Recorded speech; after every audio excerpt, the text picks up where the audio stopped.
Welcome everybody to session 3 of Orphans and Owlbears. I am your Dungeon Master, Mondo. And with us this evening, we have KO, Hello. Pryler, Hello. Senataki, Hello. and Simple Minded. Hello. I've missed you guys. I say it to everybody, but I really do, though. I miss everybody when we don't play for a while. In a It minute. took a long time. And when I don't get a chance to talk to anybody much outside of that either. So things have been busy. The world is crazy. So it's good to play Dungeons and Dragons online. My home game has moved online. The game we play in my brother's basement, we're doing that online. It's a chore. It's a challenge. Some of these older folk, are not quite feeling it, but they're getting there. They're getting there.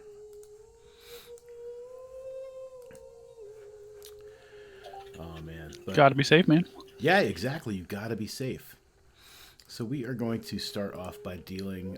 Let's deal out some. Do I get everybody in here? Yeah, I got everybody in here. Let's give you guys an inspiration card Yeah. for being awesome. Under my character sheet, it says anytime an inspiration card is given, you give them 5. So I get 5. Oh wow! Yeah. Well, you can only Perk I have a overlooked. maximum of 5, so I could only give you 4 because you already have 1.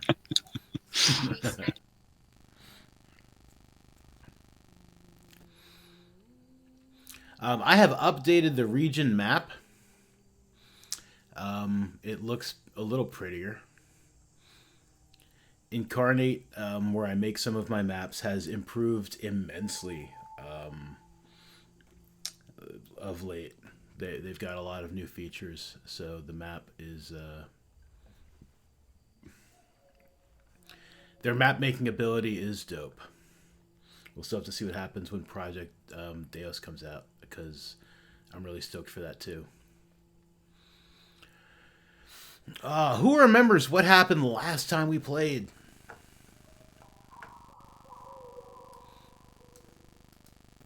I don't, because I left in the middle of a session and then I was gone for a while. So I have no idea what happened. I We was on a plane. we finally got into the woods. There were some things that exploded. Those were annoying. There were some spiders. Those were annoying. Percy and Kit both got paralyzed for like an hour. And then there was some other person that we found who was trapped. Yeah, Orphans Owlbears. There was also a group of people before that we dispatched. Right. Oh yeah, one of my other players who was watching was just like, he accused you guys of being murder hobos. I was like, I think you didn't catch the whole thing. I don't think these guys are murder hobos. He's like, nope, straight up murder hobos. I'm like, no, I don't. No, you missed something. Had to have missed something. You guys aren't murder hobos, are you? I have a home. have a home. Yeah, there you go. Yeah. Well, I mean, do we have a house? The best way to solve it. Oh man, that's a... I'd say I'm more of a wanderer. A voyager. I prefer the term serial killer troubadour. I like that one. Screaming troubadour.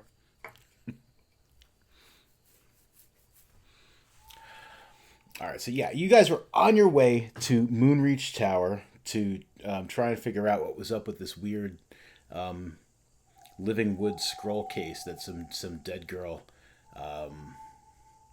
died for. She was looking for a man named Francisco and was not able to find them.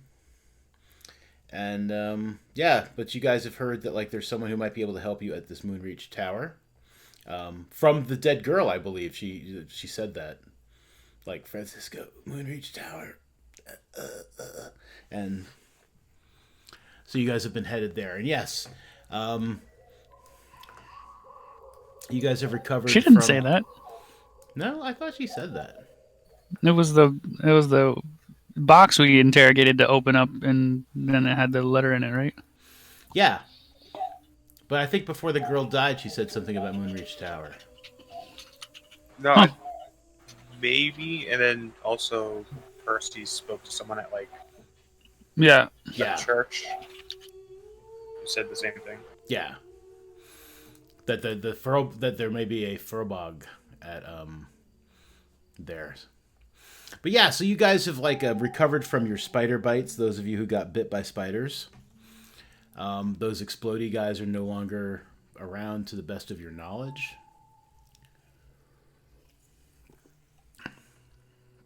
And you guys are still wandering around in the gloaming wood, trying to find Moonreach Tower. I remember Naragath jumped up a tree miraculously, reaching to the top and getting a good look at the tower in the distance. Yes, That's the last thing I remember. I remember that too. Yep.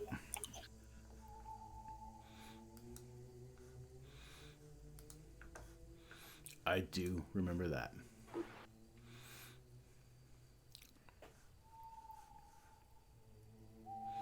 All right, so you guys are continuing on through the woods, I am assuming.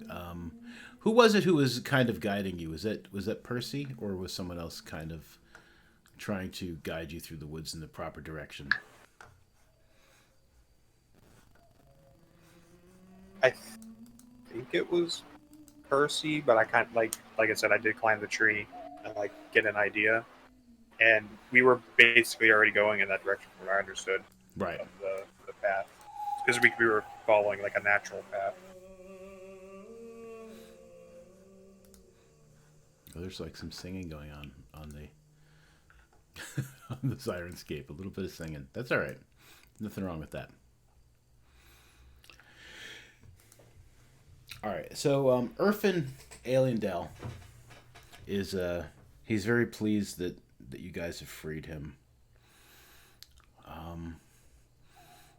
So where are you guys heading? I don't remember if we had this conversation last month.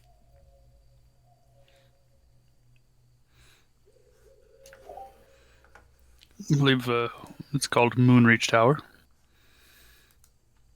Oh, Moonreach Tower. Yes.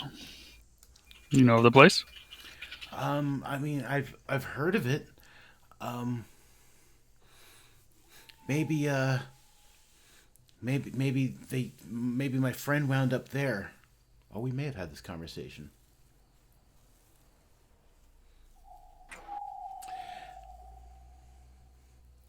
If I could, if you wouldn't mind if I accompany you, that would be great. I'm afraid of being in the woods alone any further tonight. It's kind of, or this today. It's just kind of creepy here. It feels like night because, gloaming woods and all that.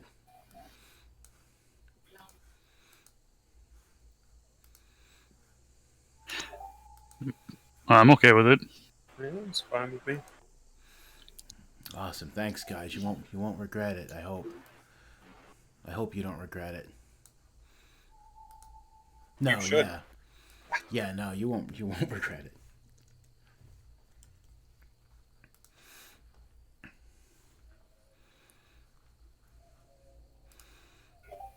So I Percy- start skipping down the trail.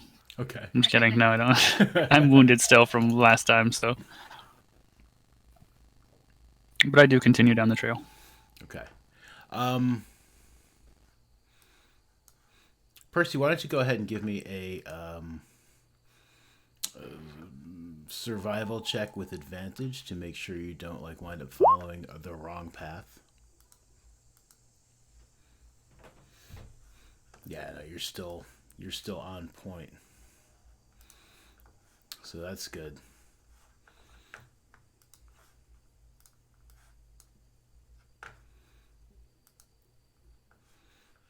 Too large my ass. Pardon. Um,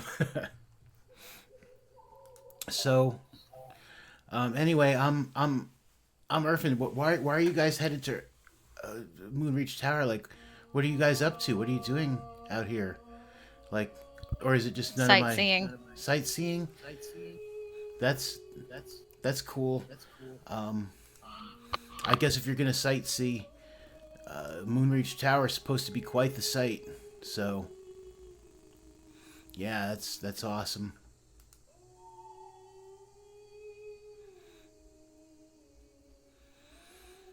Yep.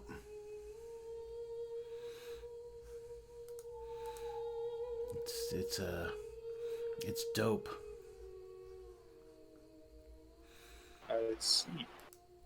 About are we able to tell how far like away from the edge of the forest we are from like the direction we're going, or is it just like thick forest any direction we look? It's thick forest, yeah, in any direction you look. Like, once you get, like, probably within, like, 20 yards of the forest, like, you know, from the outer edge, it just becomes, like, thick. It's very thick.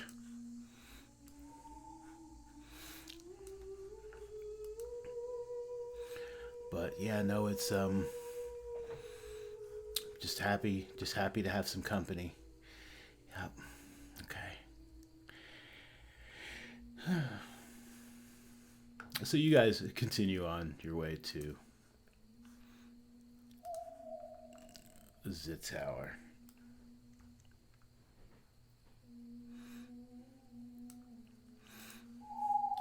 After about an hour or so, another hour and a half of walking through these dark woods, you come to a place where the woods more or less kind of end. There's a large clearing filled with hills. I wouldn't even call it a clearing. It's just the woods kind of end, and there are all of these hills. And in the center of these hills, on the tallest hill, indeed is the Moonreach Tower. Irfin is like, that's it. Gotta be, right? Couldn't be anything else. Oh, I would. Oh, I would hope so. It is, as far as I don't see any other towers here. Correct? Yeah. I'm sorry, I'm just nervous and just a little weirded out by it. It's been a strange day. Strange day. And is the tower the only thing we see on the hills? Yes. And from there, like, so the hills and even around the lake, the only thing that's there is like building wise is the tower. Yep. Okay. So we're just gonna head up there, knock on the front door. So my plan was. It's a good plan. Yeah, I'm down with that. I love this plan. So you guys continue to approach Moonreach Tower. Oh wait. That's a creepy looking tower. I know it was creepy looking. I don't even know if it has a door to kick down. Not kick down. Not. So you guys approach the tower. When you get within about 20 yards, you hear a growl. And coming from around the other side of the tower are two very, very large brown bears.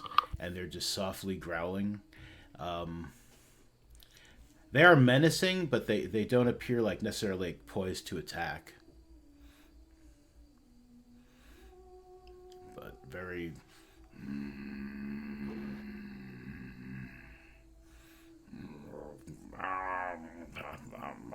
You know, bear sounds.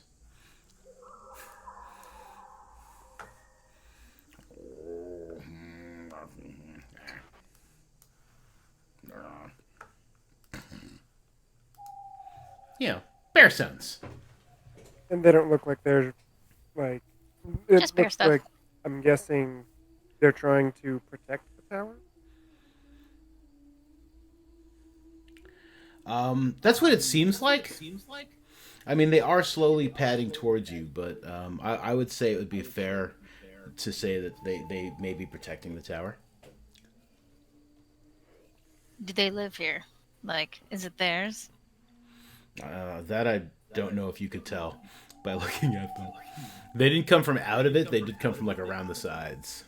Do they look like homeowners? They do not look like homeowners. They definitely look like cave dwellers.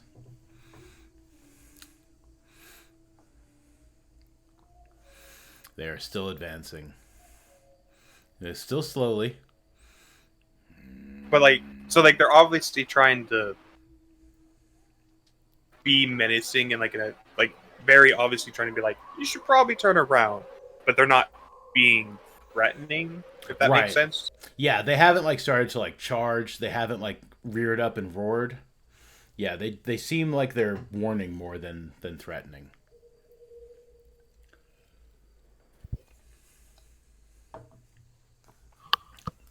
Can I use my deception to pretend I'm a bear and growl back at them? Sure. Yeah. You could try that. Cool.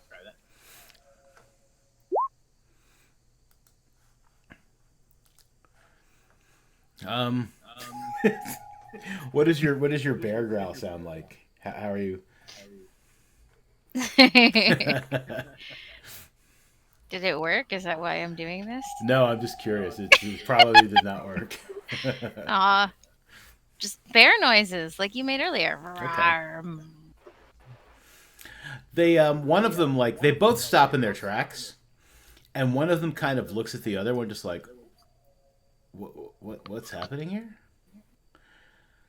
And then they turn back. Like they don't advance any further, but they are still like looking menacing and warning, without necessarily being threatening yet.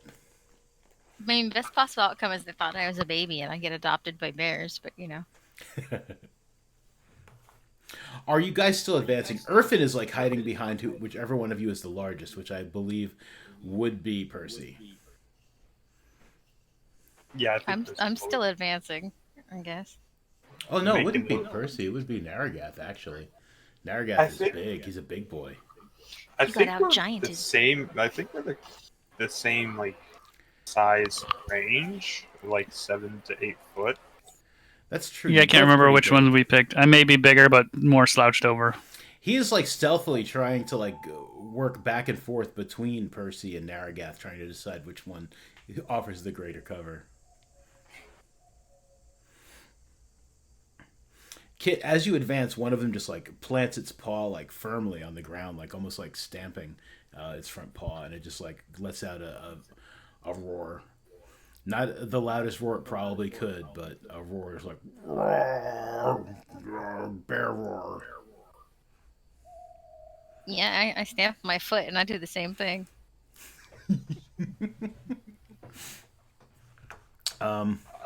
Yeah, the bear kind of looks at his bear brother again and just like.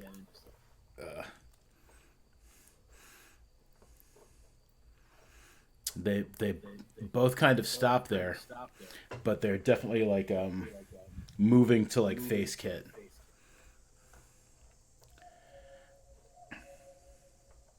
Like as if daring her to approach any further, almost. I step forward. They step forward. They are still growling. I hold my cloak up to make myself look bigger. They stop again, give each other a glance, and look back at you.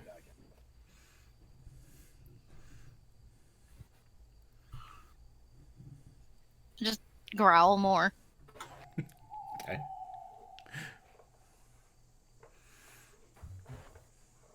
They're growling back.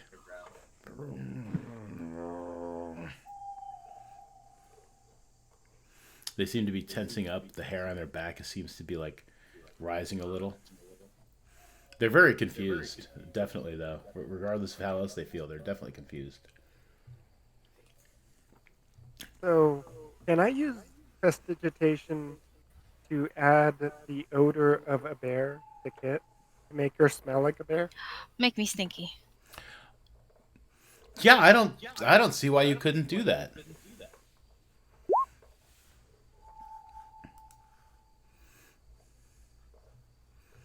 Oh, An odd apparently odor. Yep, right there. Yeah. So, Kit, you catch this whiff of yourself. You definitely smell like a bear. Probably one that's been hibernating for like a little bit. It's very musty and bear-like. The bears kind of stop growling for a second and they sniff, and they start to approach you a little more warily and not with the growling, but they like leaning their faces forward to like sniff at you and stuff. Are you doing anything in particular? I don't know how bears act towards each other. I don't act scared at all. Mm-hmm. I just seem real tough and tense and a lot larger than I actually am. Okay. They start to circle you, like sniffing at you. They're getting like right up on you, and they're just kind of sniffing and snorting and huffing and As that's happening, mhm. I kind of like I don't do it quickly or like um in a manner that I feel like would startle them. But like I kind of like kneel down in the sense that if I have to sprint in there, I Mhm. can. Okay.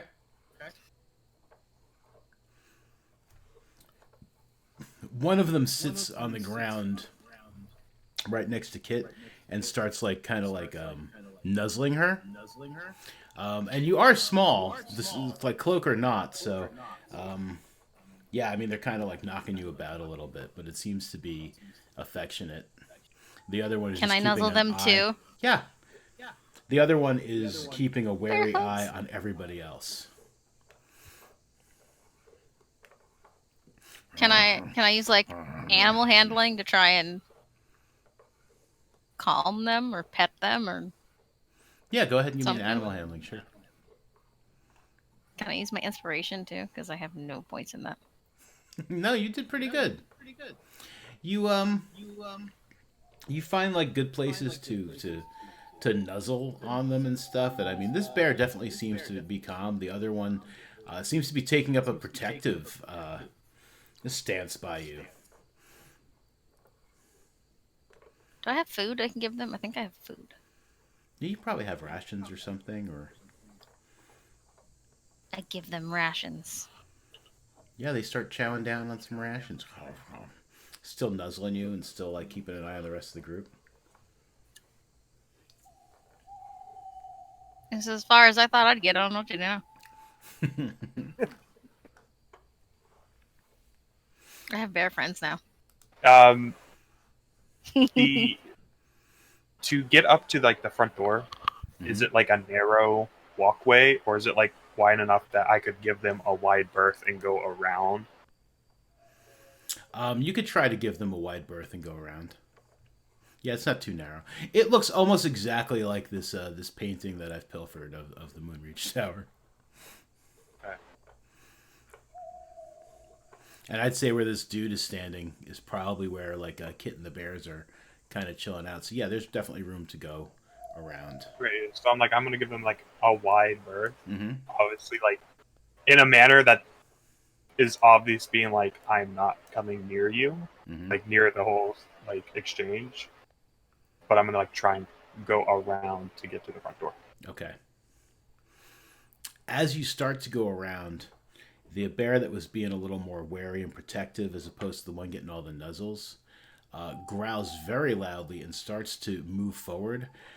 At the same time, there is a loud, like a very large growl, comes from the tower, and both bears kind of look towards the tower and start like backing away slowly. Although the one that's been like nuzzling Kit like gives her a little nuzzle again before it like backs away. Can I try to calm the more wary one as they leave or walk away? Yeah, I mean, it's just backing up. I think that it already likes you a lot. I don't know what else you could do to. I just don't want it to be stressed out. Gotcha. Yeah, go ahead and give me another animal handling check. How am I rolling so well when I have nothing in that? Yeah, you've definitely stopped it from stressing out. Like the hair, its hackles were up and everything. And what did you do to try to make it feel better? Offered it more rations and scritched behind its ears because I'm assuming bears like that. Yeah, I'm assuming that too. I don't know if they do or don't, but who doesn't, right? Right. So yeah, they his hackles go down, and it kind of like growls like a happy like,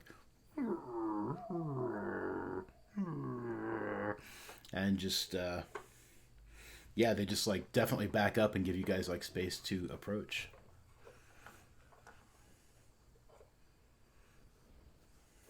I gesture towards the door after you guys.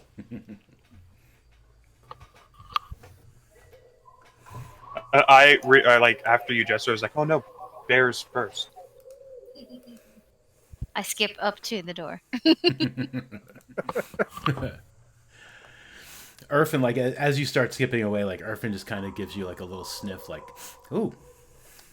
But yeah, so you guys get to the front door, which is open probably about like 6 inches.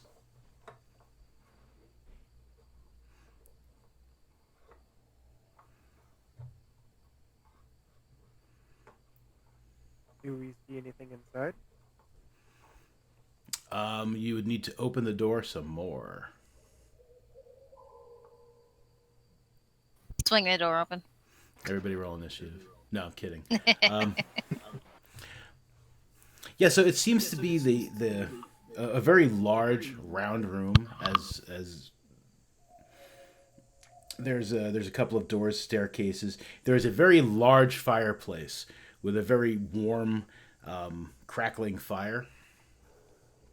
It seems very relaxing, and there are some chairs. They seem like they've been kind of like hastily put out.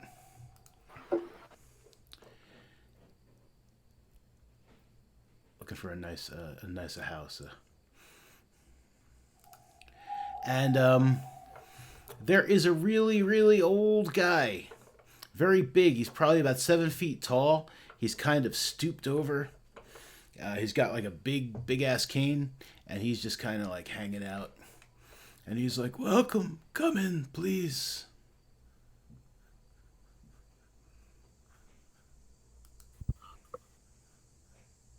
Okay. Don't be thank you. shy. Have a seat. I sit. It is definitely a furball as you get closer. He is very, very big. And also looks very, very old. I very unoffensively get excited that it's a furbolg and gesture to Percy and gesture back to the guy and back to Percy. Like, oh, you guys know each other? I walk up to him and do like the furball handshake, Okay. secret furball handshake. He seems like really pleased. It's a little clumsy when he does it. He's like, "It's been so long since I've seen another furball in this part of the. Well, it's been so long since I've seen one anywhere. It's aside from this old face of mine in my mirror, and in my bowl of soup, in the puddles of water." That needs a hug.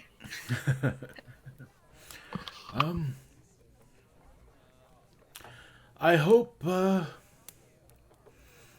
may call you friends. I hope you're not here for any trouble. It definitely does not appear to be that way. And Benny and Bun Bun are I mean, they seem to have taken a liking to this young halfling. That's the bears' names? Yes, Benny and Bun Bun. I love them. Oh, you smell a little bearish yourself. Thank you. My name is Thakard. May I ask your names, please, everyone? If you haven't sitting down yet, he's like, please, sit. I'm sitting down. I got kicky feet and everything. I'm Uh, Kit. Good to meet you. I'm Percy. Very good to meet you, Percy. So long since I've seen one of our kind. I'll go up to him and like put my hand up for like a normal handshake because I can't do a furball handshake. And it's like, my name's Naragath, and then like if he shakes my hand, I'll go sit down. If not, I'll go sit down. Okay. He does. He does take your hand. He shakes it. His grip is firm, but yeah, he's definitely kind of old. Never will, when he came in, will take off his hat once he notices it's not really a dangerous area, and we'll sit down. And we'll say, "And I'm Sneva." Hello, Sniva. It's nice to meet you. He will give a nod in return. So, what brings you here? Oh, and Irfin is just like, I'm Irfin, and he sits down as well. I forgot about Irfin. So what brings you all here, adventurers? This, and then I just thrust the wooden container toward him.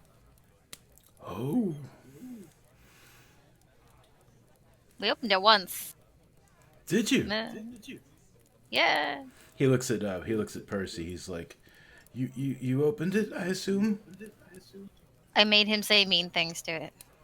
Oh, that's. I suppose it's one way to do it, but that's not very nice. And he kind of like pets the wood, like, poor wood. Well, the lady who gave it to us kind of died. It didn't really give us much information, and I thought there might be more information inside of it, and it didn't want to work with me, so I had to be mean. I see. I see. And the note on the inside looks like it's Druidic. And I can't read it. Neither of us could. Let me try. So he continues to pet the wood, and it opens up. I should have known you had to pet the wood. I had to pet the wood, man. And yeah, he opens it up and takes the page out. Yes, Druidic indeed.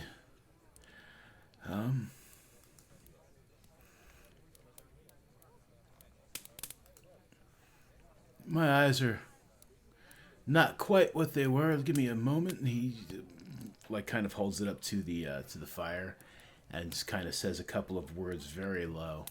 And if you're watching, you can see like the words kind of shift on the page.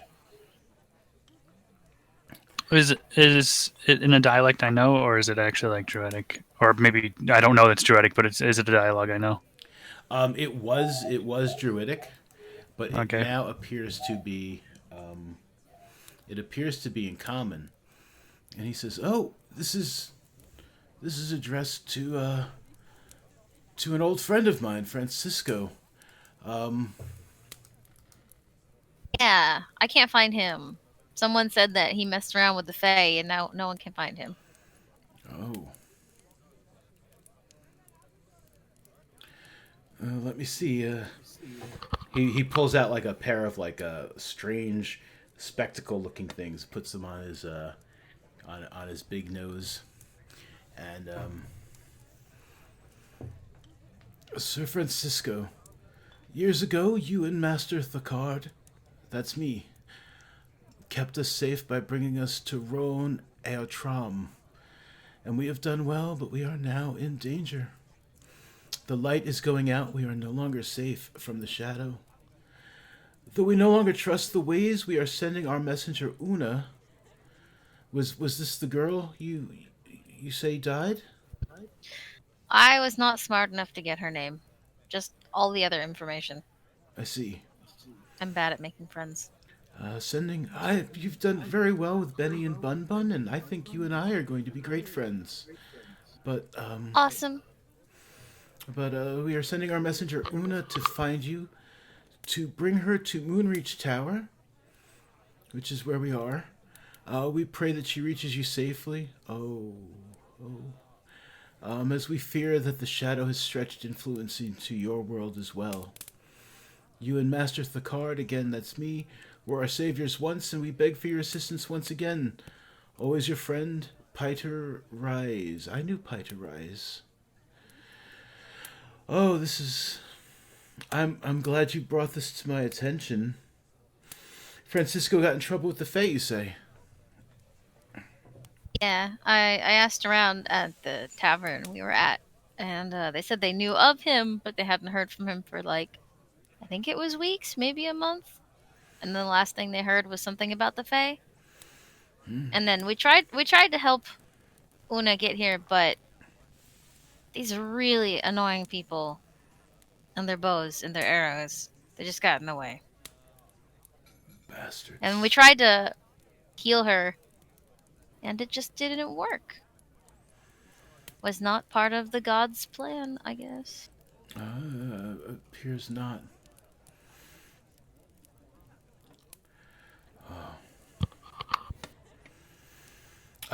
What tavern was it? Where was it? The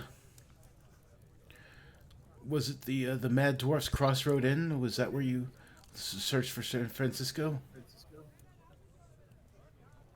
No, Mondo? No. It does not sound familiar to me at all. You got Hog's Feet Cove. It was the We were going to the Boar and Toad. I don't remember where we started. I don't think I was paying attention. I was just excited to be in the tavern. The Sleeping Hound, I believe. I believe you are right. Yes, the Sleeping Hound. Yes. Yeah, that.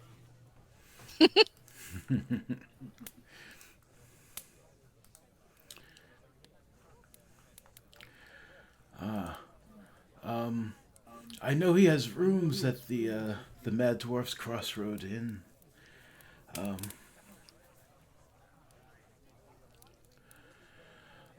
Should we check there then?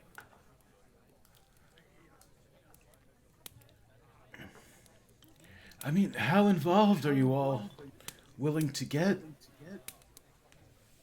I don't have anything else to do. I mean, some of the Fae, of course, are quite lovely. They're good people, and some of them are not so much. But this is a whole other story altogether. I'm not sure what sort of business Francisco has with the Fae, but let me. And he gives it like his hands like a little clap, and give me a couple of animals that you could imagine serving you food. Something what? So a couple of animals you could imagine serving you food and drink. A badger. Ferrets. Okay. A badger and some ferrets come out, and he says something to them in some sort of like chittering language, and they scatter off and start coming back with like they're like dragging behind them like a basket with some wine in it. They're bringing another thing with full of fruit and some cheeses. I'm Please. clapping. I'm like, yeah, oh my god. Please, eat. I don't have much, but what I have is yours, and I will tell you a brief story of the tale of Willow Wood. It was a town here. Excuse me, before you get started, is this going to be like a long story? Like, maybe I could rest a little bit while you're doing this story? Sure. Like put my feet up? Sure, please, by all means, put your feet up. Thank you.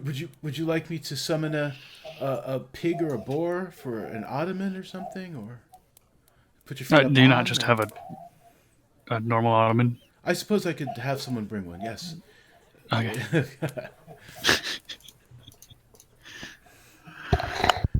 So there was once a community, a town called Willow Wood, not too far from here, to a little to the north. And this town had been built on a place of very strong power that was linked to the Shadowfell. Unfortunately, they didn't know it at the time, but they soon found out. They were, within 2 generations, they were being hunted by the Shadow, and the land had become cursed. And in a very sloppy and botched attempt to free the town, the town's elders made a deal with the Raven Queen. Again, as I said, it was very botched, very poorly made deal. And the entire town fell into the Shadowfell. I and a few of my companions I traveled with, we traveled into the Shadowfell. Because of the long association they had with the Shadow, we couldn't bring them fully home. So what we did was we brought them to a... I'm not sure how familiar you are with planes and dimensional travel. Anyone? Irfin like goes to start to raise his hand, like unsure, and then just like sets it back down. Like, no, I better, yeah. I'm just nodding a bunch, and I have a mouthful of food. Okay.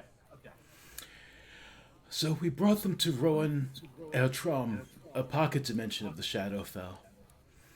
And we protected it with the light. The Raven Queen agreed to this arrangement for reasons still unknown. And she did forbid any other denizens of the Shadowfell to interfere with you know, those folk.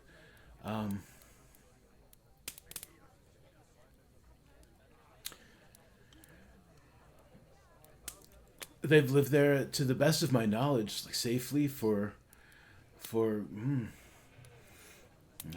nearly 50 years, I believe. Francisco occasionally would travel to visit with them, and you know, he would tell me how everyone was doing, and I would be thankful for that, knowing that they were still safe.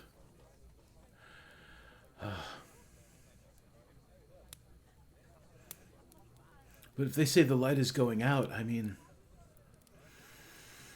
they'll likely all be in danger. I mean, the other dimensions around the Shadowfell, this is bad news. Very bad news. Francisco was the one who really pushed for protecting the people, and he was the one who discovered the light. Its origins are unknown to us, though I believe it's an artifact once created by Arathis and Palor as like some sort of experiment. And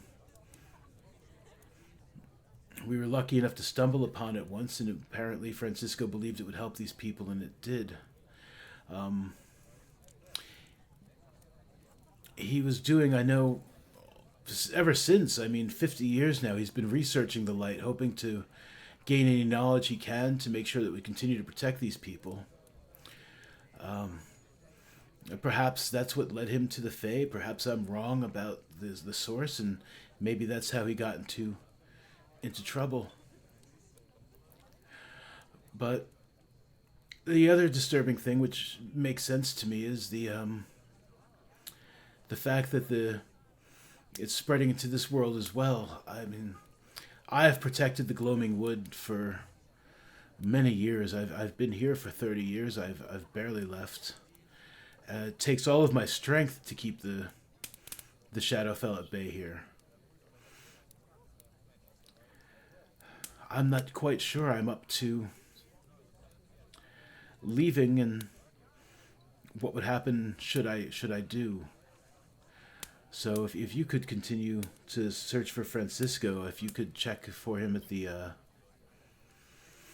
Mad Dwarf's Crossroad Inn. I mean, like I said, he has room there. The The owner, Tharkum Kelazar, was one of our companions back then as well. I mean, that's why Francisco gets to stay there. And huh.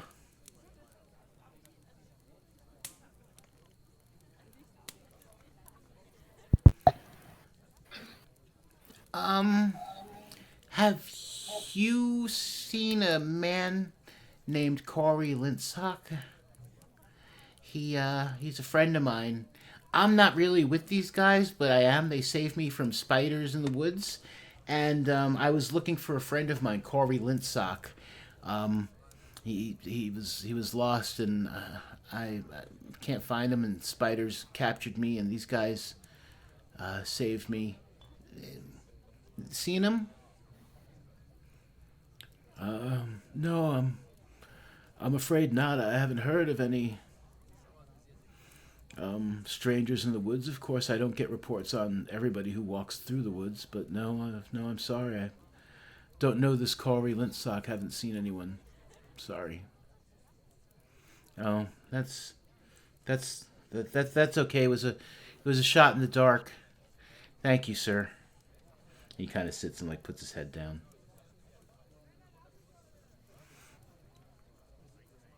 So, you said the Raven, right? The Raven Queen, yes. Pretty sure that's what one of the people that attacked us before we got on the horse. You know, something for like something about the Raven Queen. I don't really know what it said. Who was it and what did they say? There was a couple people when we went to enter the forest on our way to get here. They tried to stop us and threatened us, basically, and then attacked us, and we defended ourselves, obviously. But they said something along the lines of,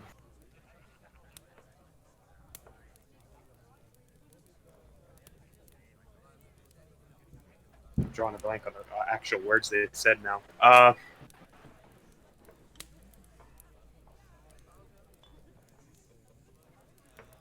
They said something along the lines.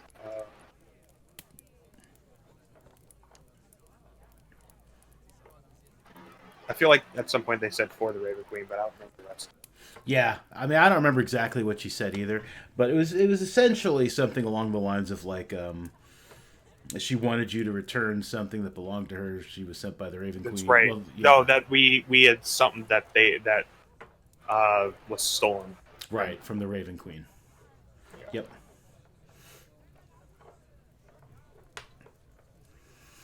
Um.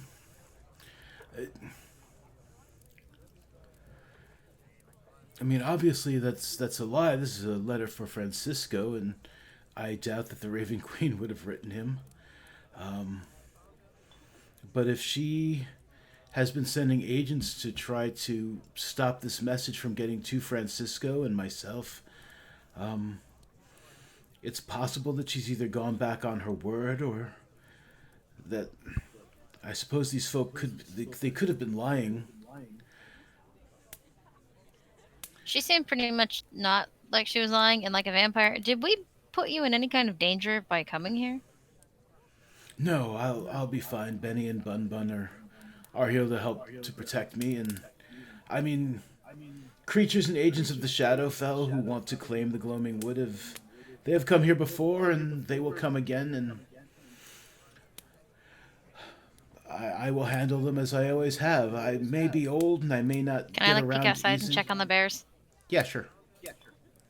Yeah, they're Yeah, just okay. outside. Yeah, they're fine. They're outside, just kind of like laying in the setting sun. Okay, I go and sit back down. If agents of the Raven Queen are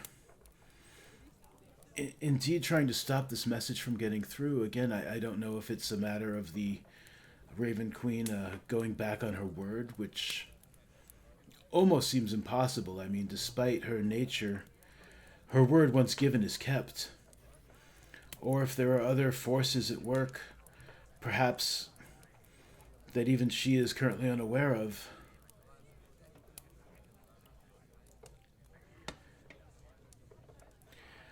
I would greatly appreciate your assistance in this matter. I cannot leave this area without letting the gloaming fall to the denizens that slip through the Shadowfell and other planes of existence. This whole region is filled with them. I just have like a mouthful of like cheese or whatever, and I'm like, well, I'm in.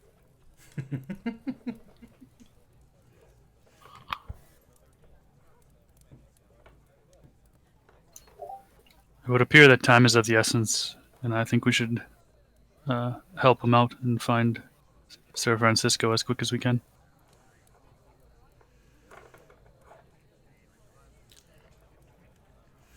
That would be dope.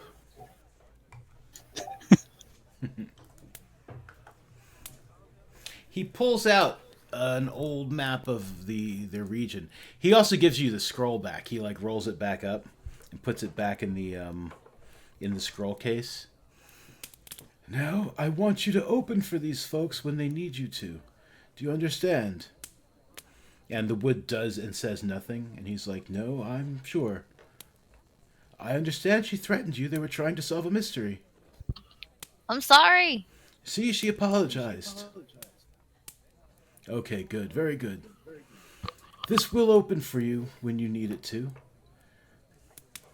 And he hands it back to Kit. I put it safely in my bag, in the nice part of my bag with all the soft things, since it has feelings now.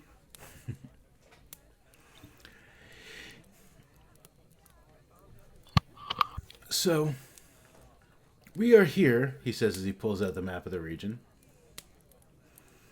The Mad Dwarf's Crossroads Inn is back up this way.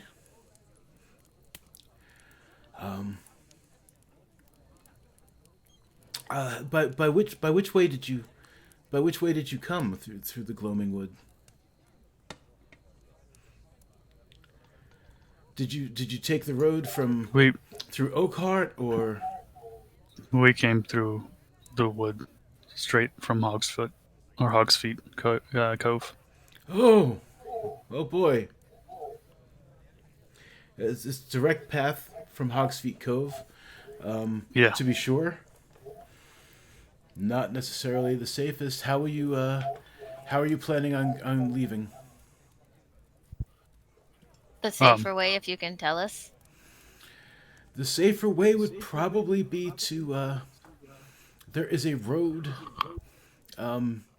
just a mile to the south of either lake, either side of the lake. This is the one crystal lake. Either side, one road leads to Shipton. It is much safer than heading straight through the woods, although I can't say it's 100% safe. On the other side, there's the one that heads to Oakhart. And from there, the road back to the Mad Dwarf's Crossroads Inn. Of course, you could always take a chance and head back through the woods the way you came to the north. I mean, you got here all right, although, you know, he's like looking at the spider bites now. He's just like, you definitely got some spider bites.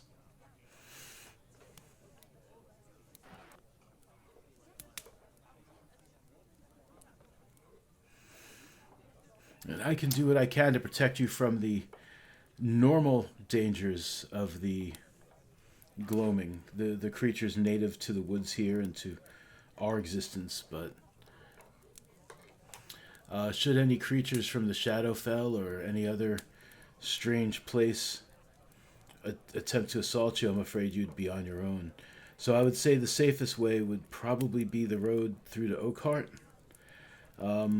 And then up to Black Hollow, but it's up to you. I mean, as you said, time is of the essence. And you should probably stay the night here, time being of the essence or not. It's getting late. Can I sleep outside of the bears? I don't see why not. They seem to have really taken to you. Wait. It should be a clear night. There should be no rain. You're all welcome to sleep outside if you would prefer, or you can sleep here in my home. I think it's just me. I mean, I'm down to set up camp near Crystal Lake.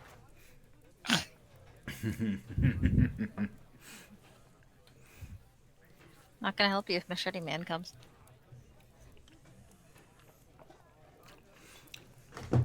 What's his nuts? Orphan? Irfin is that's where I come from, Oakhart. So if you guys are heading back that way, I'd really appreciate being able to travel with you. Sure, why not? Maybe if I'm lucky by now, Kari is returned there. If I'm lucky. If he's lucky. I'm definitely lucky. I met you guys. Same.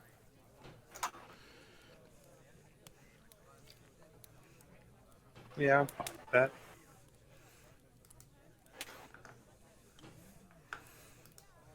All right. So he has the badgers and the ferrets show you to some very comfortable rooms. He offers you more to eat and drink to make you comfy. He asks Kit if she would like a blanket and a pillow, or if she's just gonna kind of curl up into one of the bears. I'll rough it. I'm cool.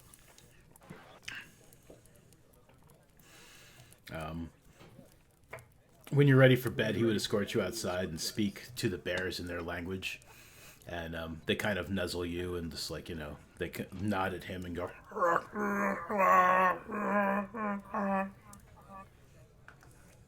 Best bears ever.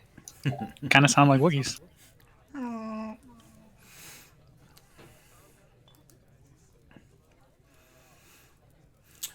Is there anything else you would like to ask him or talk to him about or talk to Irfin about or do anything else before you guys go to bed for the evening? I know once I leave I will, but right now, no. Okay. So if no one has anything else, we can go ahead and you guys get some sleep. It's very comfortable, especially if you're curled up in a bear.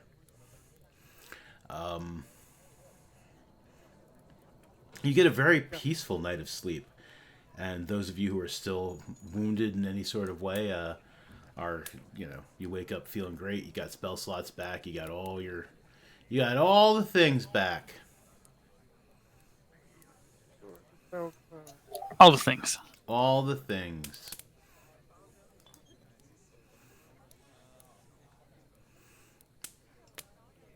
Every single one of them. Can we take a bio break? Absolutely. Let's do that. We'll be back in a few minutes, everybody. Thanks for hanging out, and we'll be back shortly.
We are back. We're just waiting for one of our players to finish getting their stuff set up. Minor technical difficulties. Please stand by.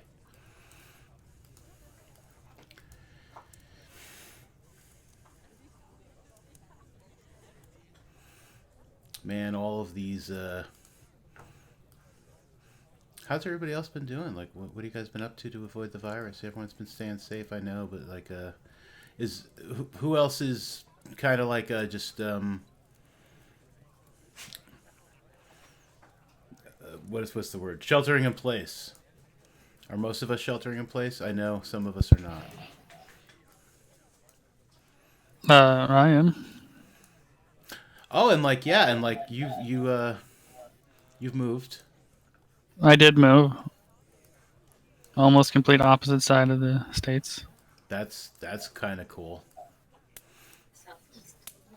Yeah. It is cool.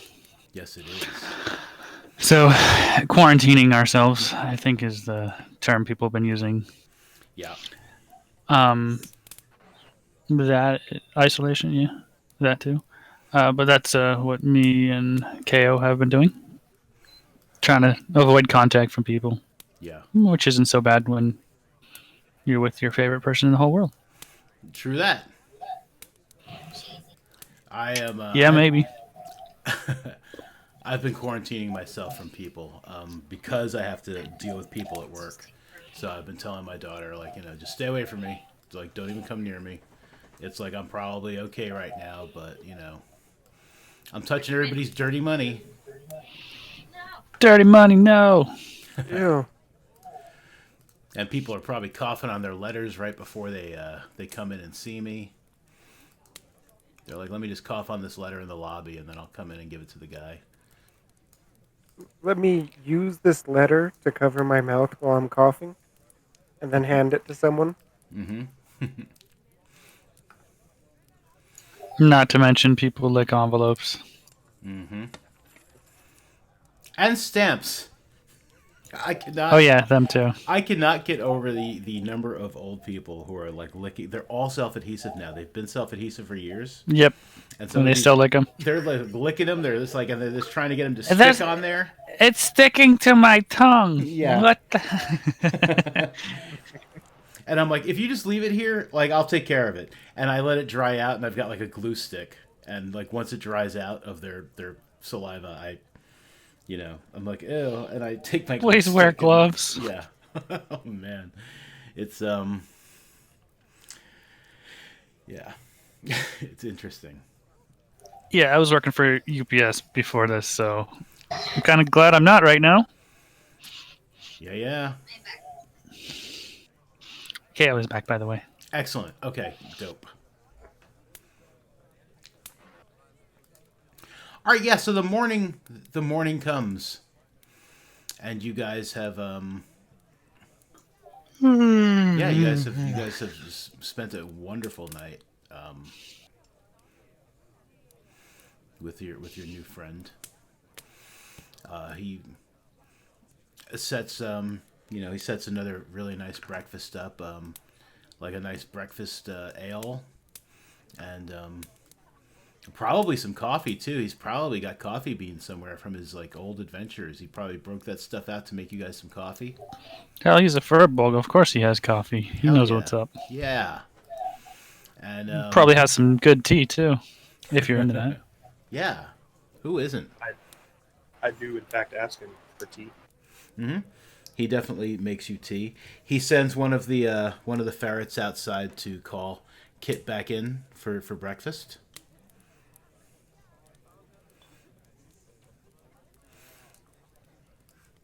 But what if she wants to have her breakfast as berries with bears? He would be cool with that. He would be like, yeah, of course, and he would just send them out with berries. Delicious.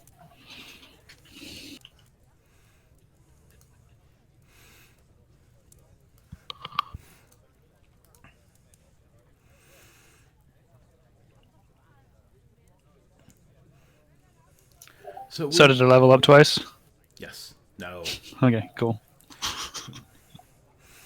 When you find Francisco, make sure you give him this the scroll, and tell him I said hi. I haven't seen him in months, perhaps a year since I last seen him.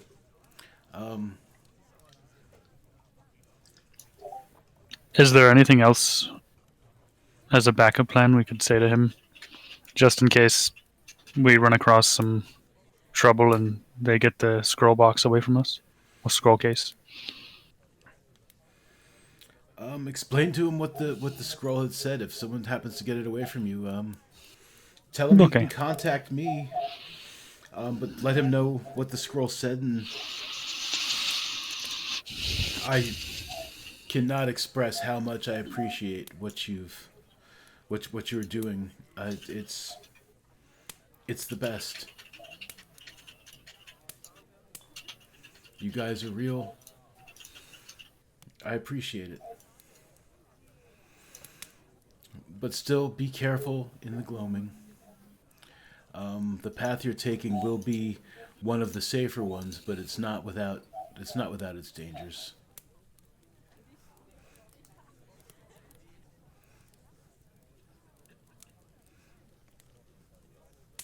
All right.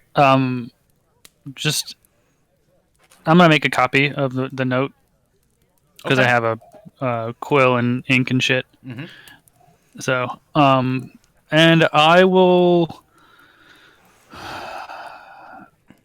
I'll write it in giant. Large font. Okay. No, not large font. I mean, like, God damn it. Yeah. So, at least two of us could read it, and I think that's probably the most. What at least I would think would be the least common. Well, actually, yeah, we're gonna leave it in giant, Okay. and then I'll be done. Okay.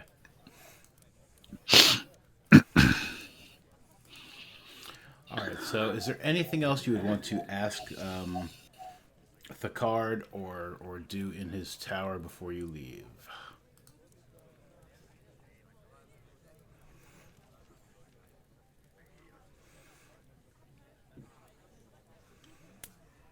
No. Hey, Thicard, Yes. is there anything hidden around here in this tower that you're not particularly using that could be helpful to us on our journey? Oh, what a good question. Let me see. Let me see what I might have around. Dear Mr. Druid, how's the loot? I need this. I need this. I definitely don't want to lose this. This is my mom gave it to me. He comes back with a small box. I believe this. I mean, he also has like a sack of like coins. He's like, in case you need some spending money, and he puts a small sack of coins down. But he opens up this this small box, and within are 8 very small vials. These are potions of healing. They're a little more compact, easier to carry and conceal. I believe they may be very helpful along your journey as well. You said how many? There are 8 of them, so it would be well, not quite 2 for each of you, but with any luck, you won't need them anytime soon, or maybe you know, the NPC will, you know, keep a luck or something.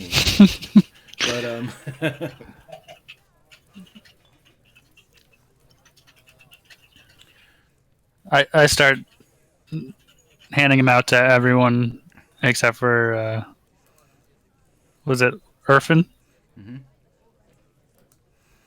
And like he's like I'm just watching handing out two to everyone, and like he's at the end of the line or whatever, and then I just like shrug when it gets to him, like I'm out, sorry. like kind of trying to playing off like I didn't realize what I was doing, and then, but oh well. Oh, and while you were sleeping,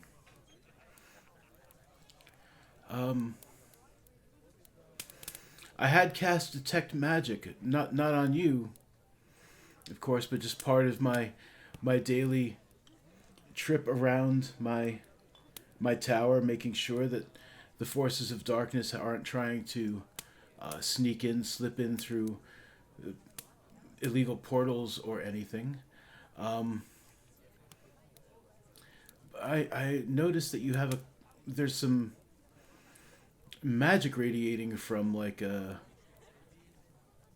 from a couple of these strange objects you've been carrying around with you. What are you guys carrying? The stuff you found in, like the stuff from the spider webs.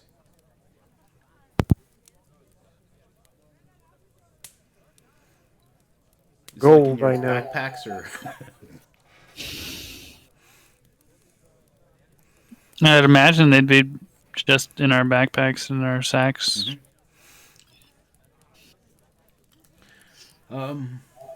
Which I don't even remember all the stuff we got. So I'm just mentioning it, just because There's I wanted to mention it. there's there it is. A polished stone sundial, a chain shirt, a bag of rust, and a ring. That's them. Those are the things. And then I don't remember if this was from something else, but iron earrings, a feathered vest, and a feathered mask. That was all part of it was all part of the same thing from the spiderwebs. Yep, they're all together. I mostly mentioned them, like I had him mention them because it has been a while since we played, and I didn't know if you guys remembered you had those things to possibly look at. Some of them are magic if you would like him to look at them.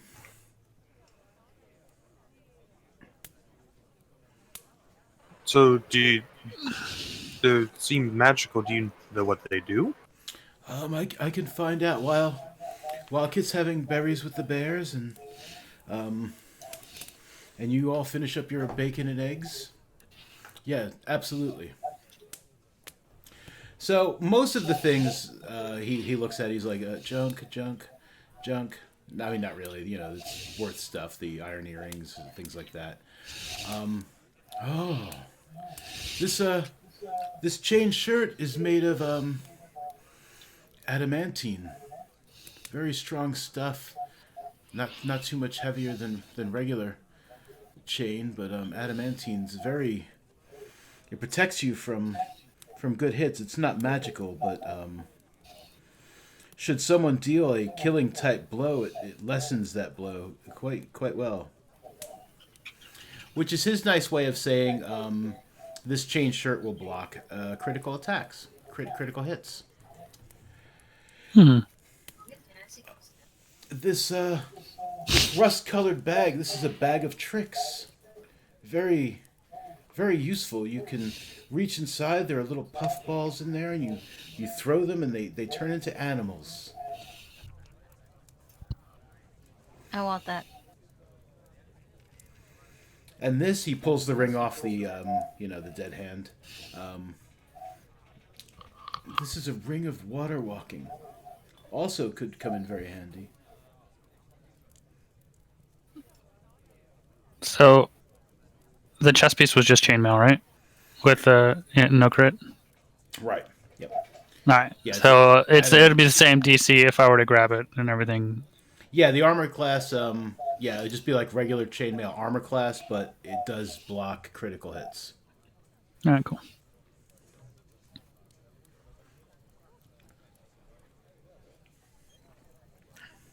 And the sundial doesn't do anything? No, it's just very nice. It's kind of nice. It's kind of nicely crafted. You could probably get a few coins for it.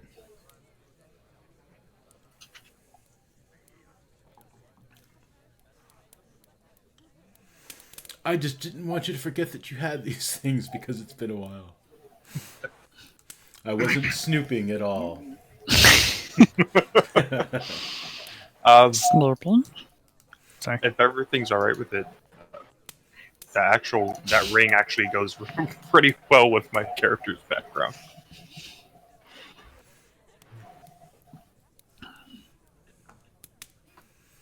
So if you guys are okay with me taking that. And does anyone else wear heavy armor like myself? I know possibly I Naragath. I do, but you can use it. Yeah. So I'm immune to crit hits. Is it only from like melee, or does it work on magic stuff too? Oh wow, what a great question that is. I honestly don't remember. I can look it up really quick though. Yeah. I mean, yeah, just because it's something I was wondering. I'm still gonna grab it or whatever. I don't want to be like, ha, I'm immune to crit hits, and then we're like, oh no.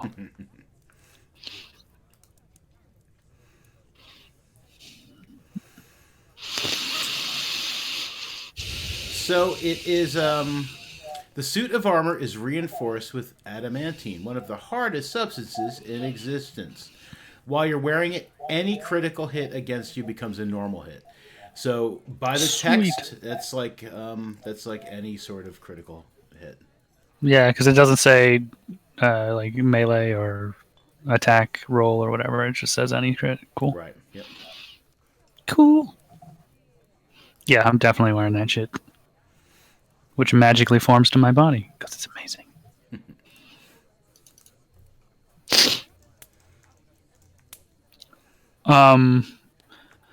I will hold out my my other chainmail I had to Naragath if he can use it. I'm not sure if it benefits him yet, but I'm offering it. The armor? Yeah, because I have chainmail already, so this I just gotta just. Oh, you do? Okay, all right. Yeah, I wasn't I've got sure chainmail. what you started with. Yeah. Good so deal. like, Then Go I right look ahead. at that he's wearing chainmail, and I'm like, oh man, I'm stupid. And then I put it back in my sack. Okay.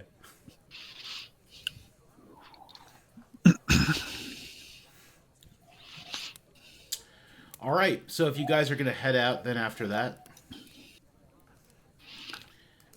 it's a nice day. I mean, the gloaming woods. Like once you leave the hills, it's going to be dark and gloomy, of course. But right now on the hills by the lake, it's very nice. The lake is crystal clear, and it's the sun glitters off the surface of the lake. It's very pretty, and you guys start walking away from Moonreach Tower, and heading down towards the road that'll lead you to Oakhart. It would probably As we're walking by that beautiful landscape, Percy mumbles to himself like, "I once knew a man that would love to draw this scenery," and just continues to walk on. Aww. You know.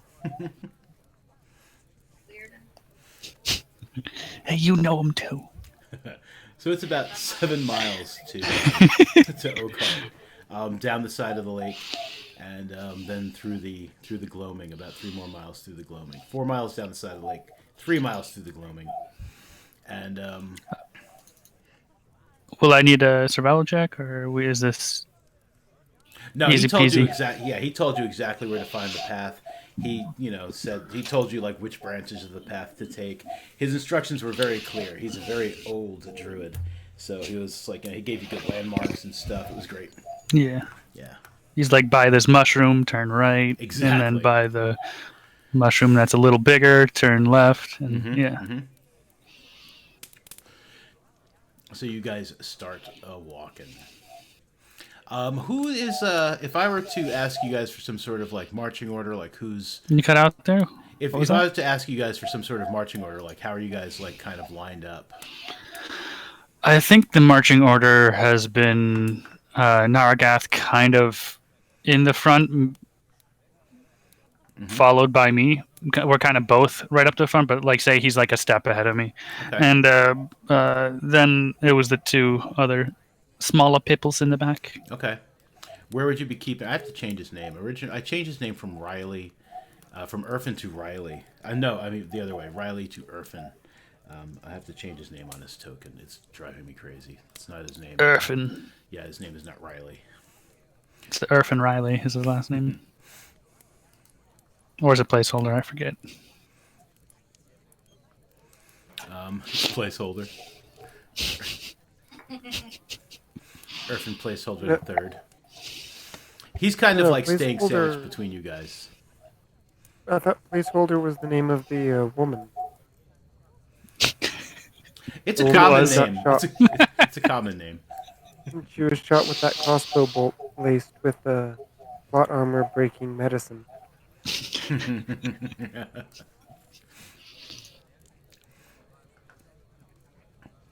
So Irfin, you know, as he's walking, like, I mean, he seems pretty calm and collected. Walking past the lake, he's like, "It sure is pretty. It's dope."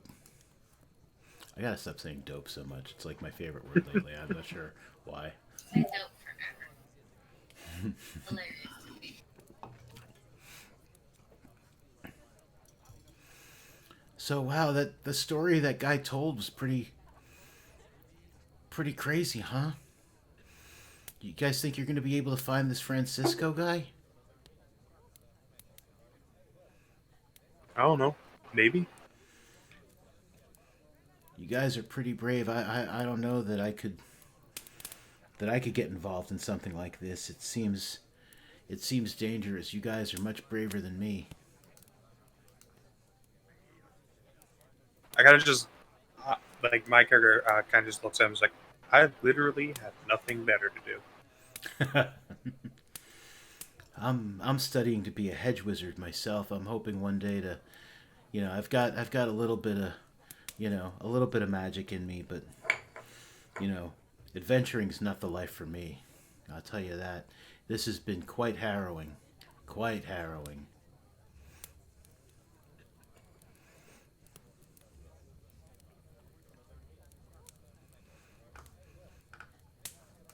It's definitely not for everyone.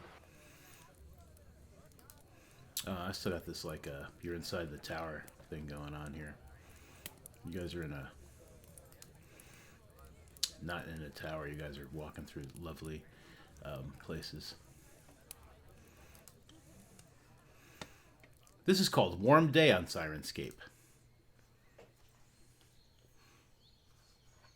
It sounds like a warm day. There are happy birdies. All sorts of there's the water is nice and it's peaceful and there's some wind in the trees and I like the happy birdies. There's a grasshopper song. What's that sound like? This is my Sirenscape plug. Sorry, is this still considered the Gloomwood? No, you guys are still walking alongside the lake. It's like within the, in the center of the gloaming. But looking into the forest, it doesn't look gloomy? No, it looks gloomy. Like, if you were to look into the forest, it's like, yeah, it's back to, like, it's so thick that it's very gloomy. Okay. How far from the lake are we walking? Are we just, like, right next to it? I would say that there's probably about, like, anywhere from, like, 30 to 70 yards at any time between the edge of the wood and the edge of the lake. So it's not like right up against it, like, you know, like a narrow path, but yeah, there's some room.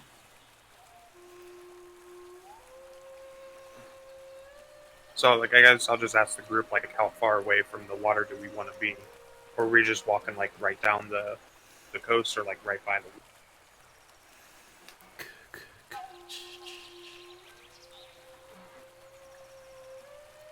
I said I'm not helping y'all if Machete Man shows up.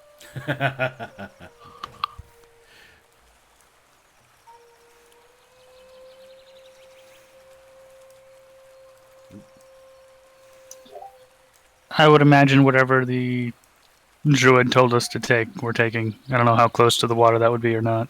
Yeah, he didn't specify. He just told you where to get off by the road.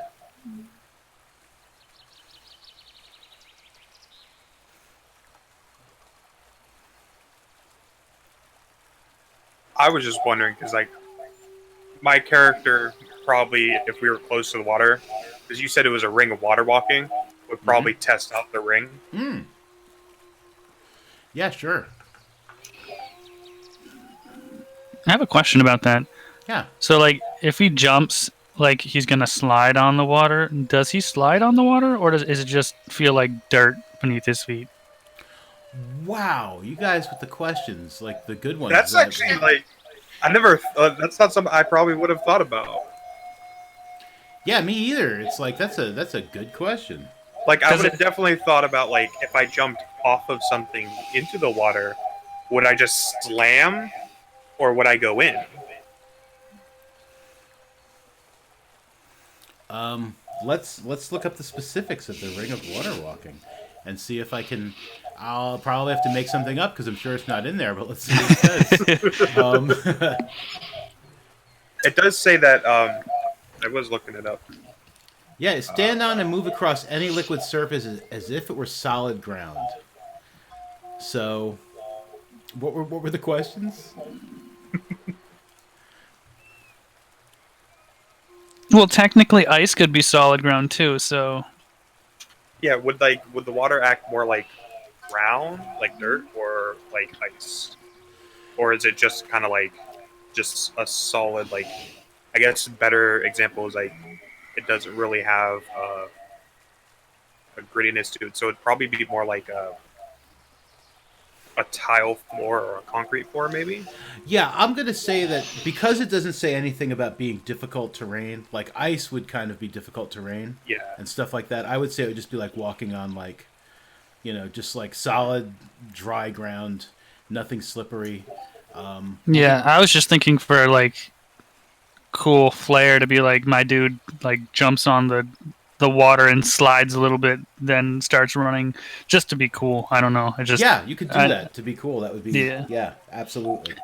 Or like in the middle of like a storm, like while on a boat during a storm, jumping off and like sliding down a wave. Yeah, that'd be cool as fuck. Yeah, you could do that. Yeah. Why not?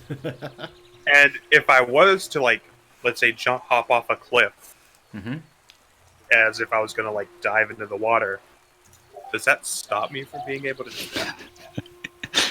do I go from like nose diving into water to like face planting into concrete? I laugh if your whole body but your feet, then your feet just flop off and you're. It just removes my shoes. Yeah.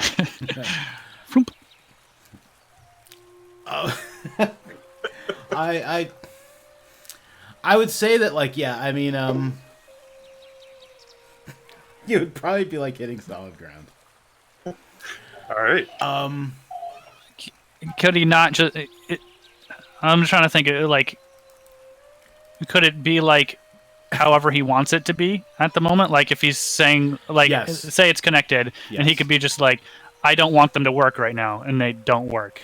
Yeah, reading the text, the way the text is written. So if we were to do rules as written, it says you can stand on and move across. Oh, you're right. Yep. All right. Which which generally in D&D we take to mean that like it doesn't have to.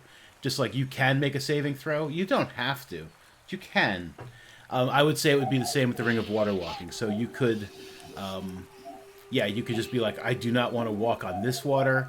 I'm diving into the swimming pool, so I'm not going to dive onto solid ground. Okay. And how much percentage of a pool does it have to be water to be able to walk on it? What if it's like super mucky water, like mud? Well, does it still work? It doesn't specify water. Any liquid surface. Oh, it does say liquid? Yeah. Okay, cool. Any liquid surface. So now, I mean, like other effects from liquid surfaces you walked on may still apply. So, for instance, you could walk across a river of lava or boiling water. You won't sink in it, but you would. But it'll be hot. Yeah, it would still be hot. You would still take, damage from that. But yeah, any liquid surface. So. All right. I thought it was just water. Yeah. But that's cool. Because like it doesn't. I did read a little bit. It doesn't cast the water rocking spell, which does specify harmless. It acts like a harmless solid surface. So if you were to walk on lava with water walking spell, it would make it harmless, but it doesn't cast that with the ring. Right. Because some items will say as if you cast. Yeah. So yeah, this would not be safe to walk across lava with. KO, in Kit's attacks and spellcasting, I put the bag of tricks so that you could click it to roll. Your sneak attack's on. But so, like if it so it'd Sneakily roll. throw a goat. Yes, exactly. So I've got the animals already set up and everything. So when you use your bag of tricks, I would just like drag that particular animal onto the. Yeah, there you go. Yep.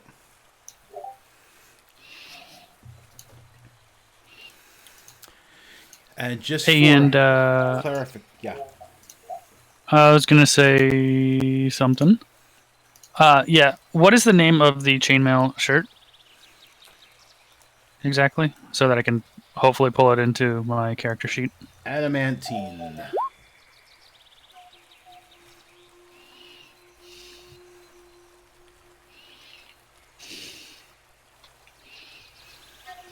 So the when you pull the fuzzy object from the bag and throw it up to 20 feet, when it lands, it transforms into the creature you determined by rolling the d8, consulting the table, and it vanishes at the next dawn or when it's reduced to 0 hit points. The creature is friendly to you and to your companions, and it acts on your turn. You can use a bonus action to command how it moves and what action it takes, or to give it general orders, such as to attack your enemies. In the absence of such orders, it acts in a fashion appropriate to its nature. And I am going to create a handout and put all that in there for you.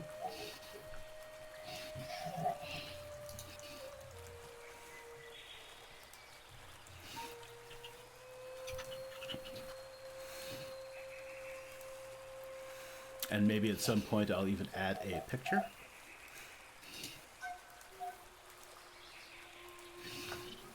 But for now, it's in the journal.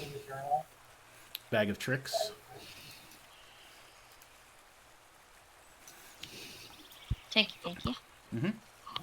Yeah, so you check out the ring of water walking as you're walking along the lake. Yeah, and it works as advertised. You're able to walk on the water.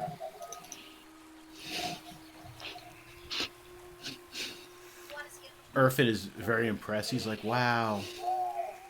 I didn't even get the potion of healing, but that's okay. No, he doesn't say that. The potions to people ratio is too big. So you guys Is it just a normal potion of healing? Yes. Yeah. So you guys Flavor get to, is it? Blue raspberry. Oh. Blue ras. Oh wow. Yeah, the best flavor. The best fake flavor. It's amazing.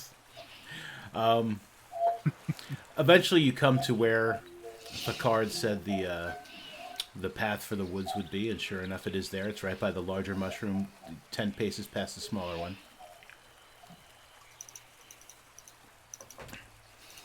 And you guys, I assume, step into the gloaming woods,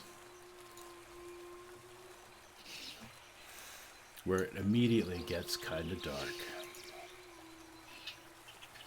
Unnaturally dark. Yeah, you know, like, well, you know, just like it's just the canopy is just so thick it's gloomy, but it does seem like really creepy. So we can turn that down a little. We don't want it to be super creepy sounding. Maybe we do. I don't know. I mean, it may seem creepy, but Percival loves it.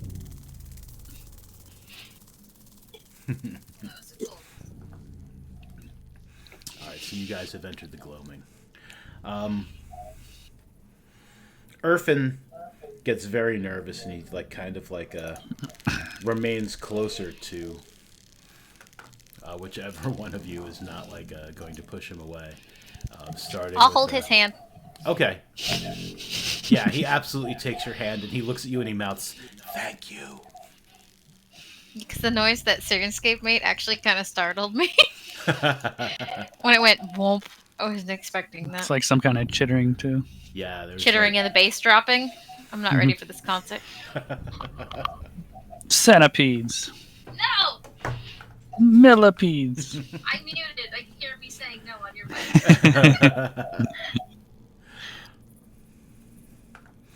Okay, so you guys are I wonder what the fight music would sound like for this particular setting. I guess we might find out as you guys are walking through the gloaming.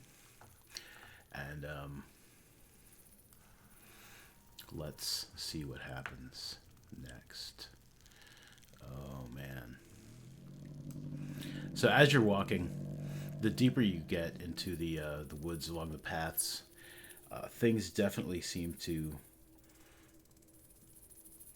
they become more and more unnatural. It's like you've been through part of the gloaming before, and aside from like running into those strange creatures that were exploding into flashes of light, the woods themselves seem, quote fingers normal, just very dark. But somehow in this area, things seem to be getting creepier. Yeah, the noises are strange. It's not common foresty noises.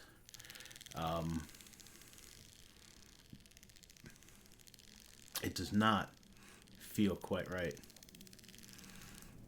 Which is why, Irfin and Kit are holding hands, and Can I like notice anything? yeah. Go ahead and give me a perception check.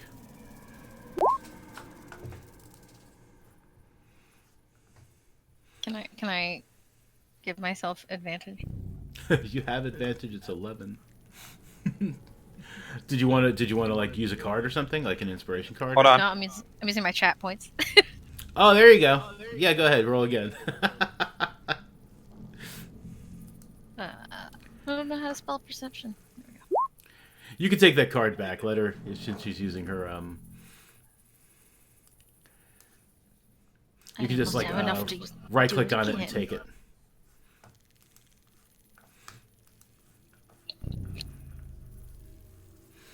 All right, so yeah, I mean there are things like moving around, but you can't be sure what they are. They may be animals. It could be your imagination. It could just be shadows. It's really hard to say. I don't like this place. Can we walk faster? That sounds like a good idea, Irfin says.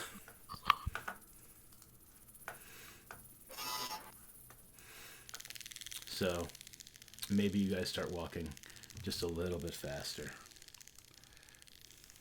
I don't like that the map changed. That's never a good sign. I have a feeling our map has changed. Everything has become detailed all of a sudden. Oh god, Torn. I feel like turn order has appeared. Yeah, that's never a good sign once the turn order appears. So as you guys are walking,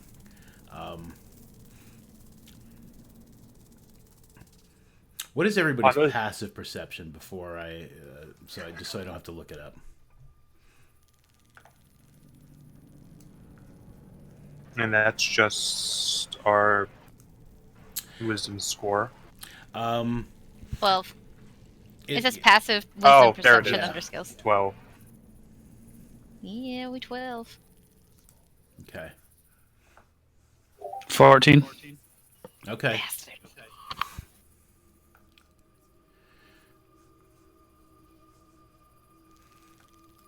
Are we going from right to left on this map? Direction-wise? Yes, going from right to left. Okay, Percy.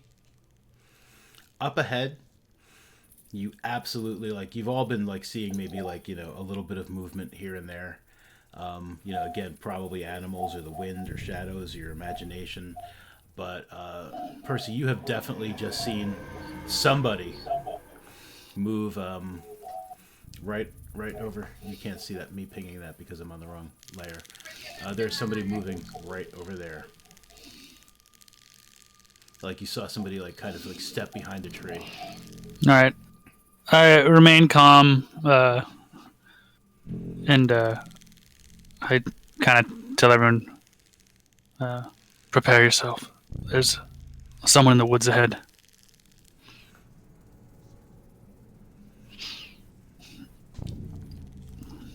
I would like you all to click on your tokens and roll initiative, please. See, we're not murder hobos. No, you're not murder hobos. Mondo's a murder hobo. Exactly. He's trying to kill us. Exactly. I'm the murder hobo.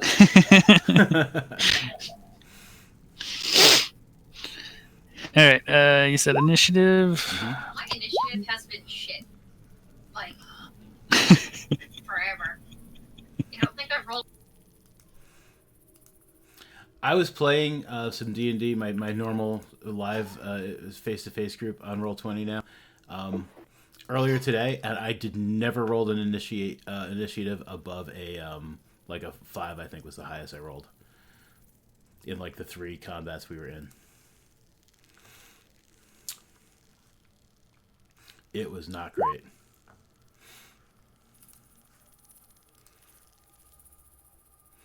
All right, so I've got. Look at that! Everybody knows how to roll initiative. That's always so nice. I didn't have to add anybody. That's dope. Okay. All right.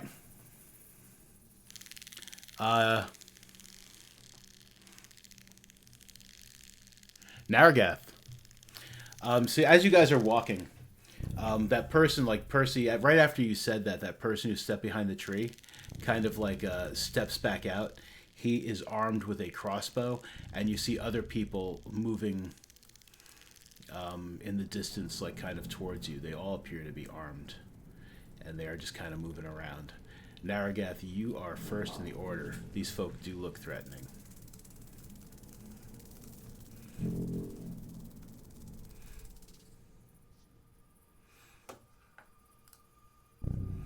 Let's see what this battle music sounds like.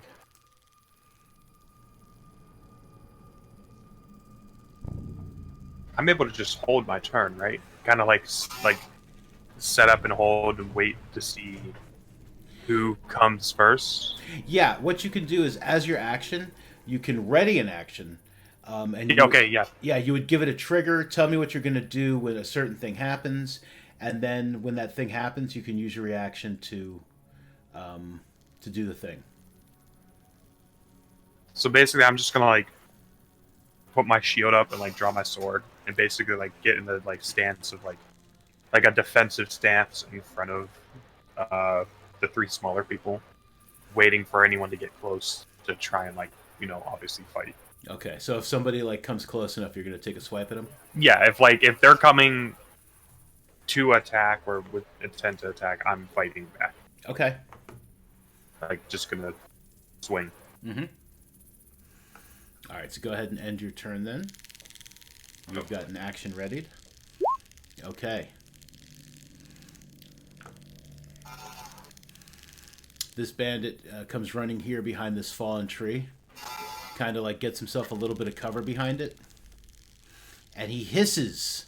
He looks exactly like Orphan, but don't let that fool you. He's not Orphan.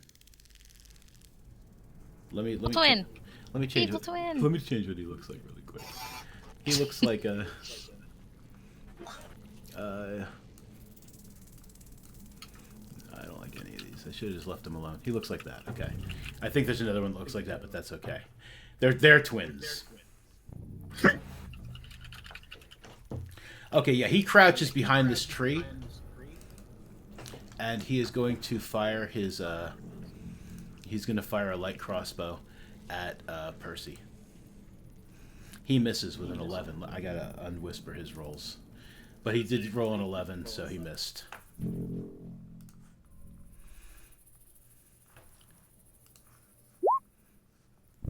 No, they can hear you through my mic.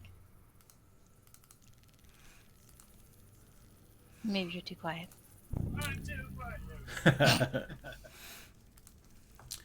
I'm gonna. Before I let this guy go, I'm gonna really quick. I'll leave most of the background stuff on, but I'm gonna play some different combat music because I don't know what that other music was. Intense combat music. Let's go. It wasn't doing it for me. The other music. Doom doom diddle doom doom. Okay. Doom doom diddle doom doom doom. This one person comes out over here on the other side of this little wooden bridge, and you can get a better look at this person. Looks like that. Very pale skin, pointed ears, kind of similar to that other lady you fought before. And she is going to she's going to take a pot shot at somebody.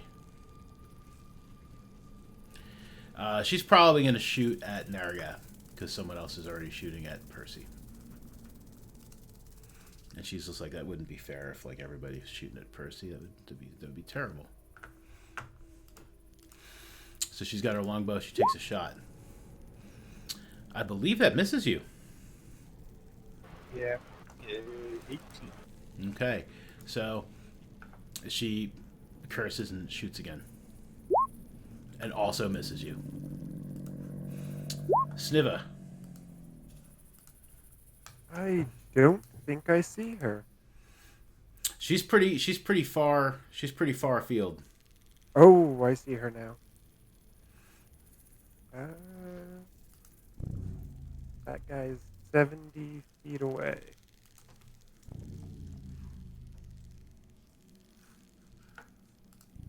A bit of the epic music. What Here we is... go. What This makes me weapon feel like is we're in the. Sorry, go ahead. that guy using? No, I was gonna say this music makes me feel like we're in like a cathedral, like going type dungeon.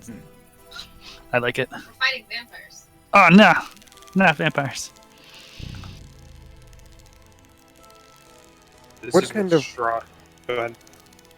What kind of weapon is that guy using? He has a crossbow at the moment. He has a light crossbow.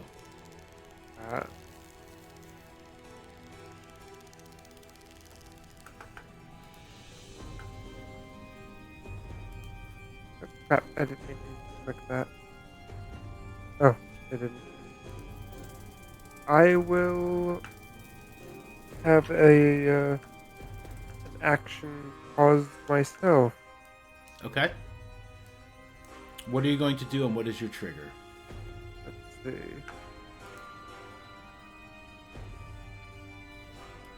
I will use Vicious Mockery on anyone who comes within the 60-foot radius. They are all 70. So you're going to use which? I'm sorry. Vicious Mockery. Vicious Mockery, okay.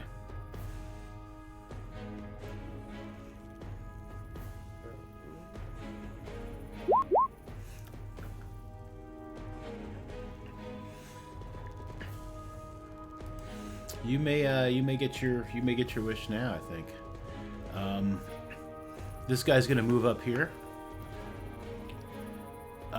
which is easily within 60 feet. Okay, so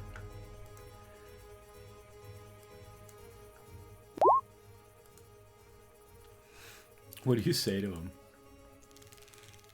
he is shouting in Draconic, and he is pretty much shouting pretty much things about how cowards always like to hide in the bushes, shooting their sticks.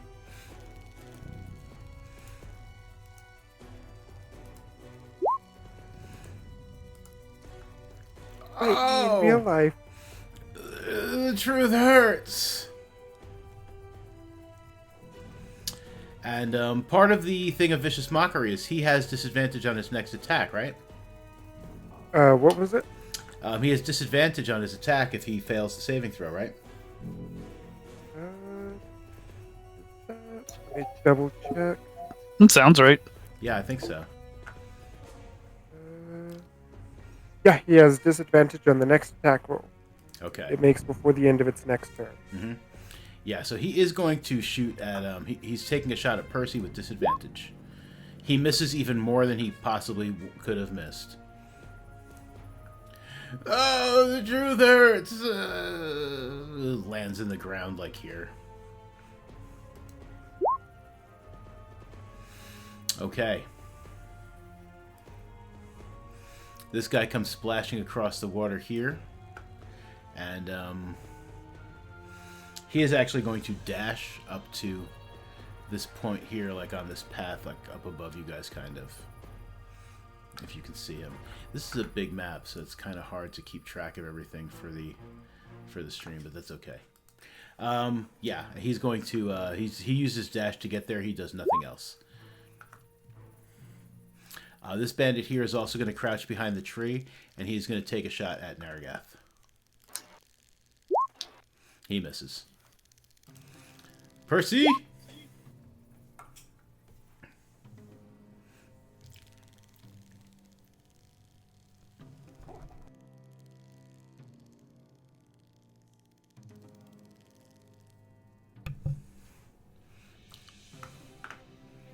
Why me? You go.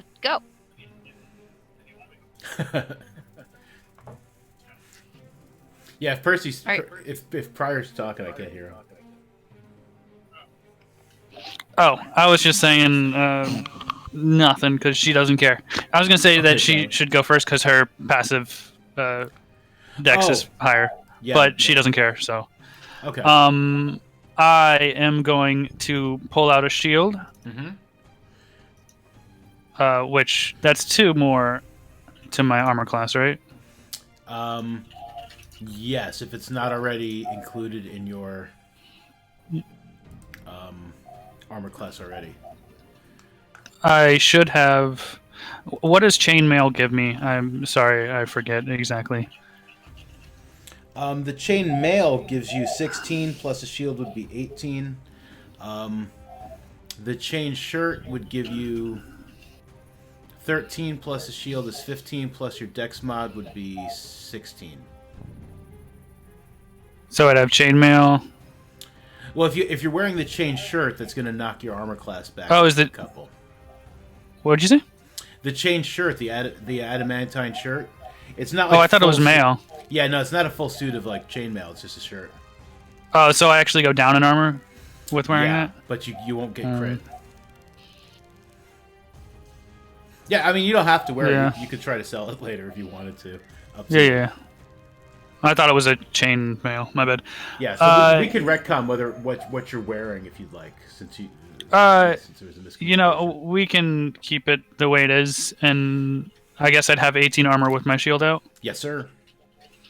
All right, so I do that. Then I will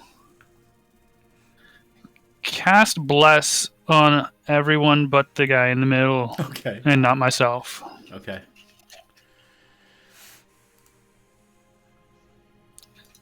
Actually, let me read that real quick. You bless 3 creatures of your choice within range whenever the target makes an attack roll or saving before the spell ends. The target can roll a d4 to add the number to the roll, the attack roll or saving throw. Mhm. Which, if I did that, would that help me with keeping it sustained?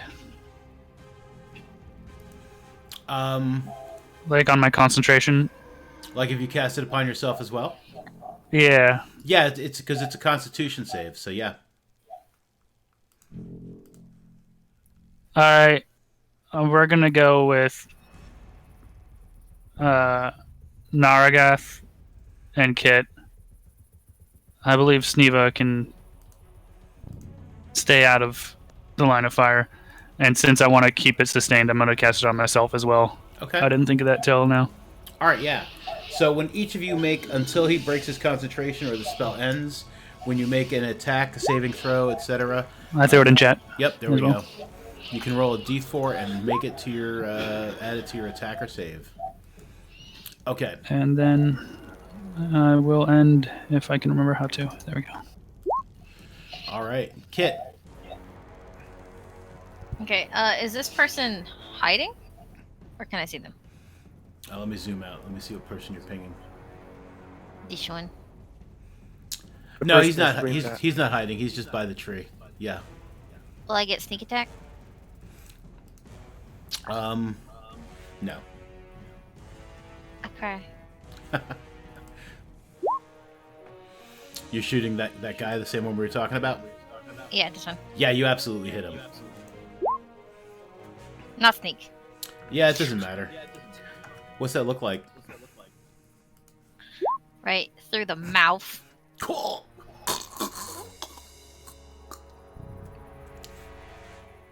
He drops. Yeah. Suck it.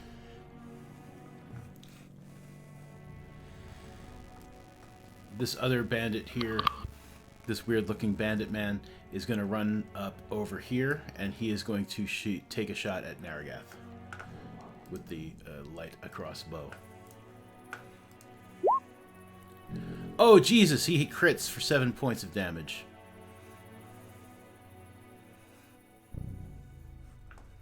That's not bad. I mean, it's not great.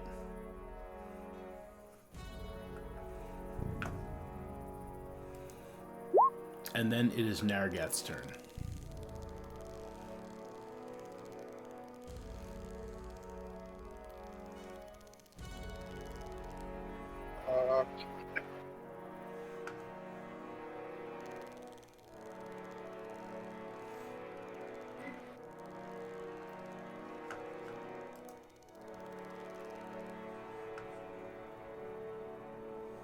How close is he?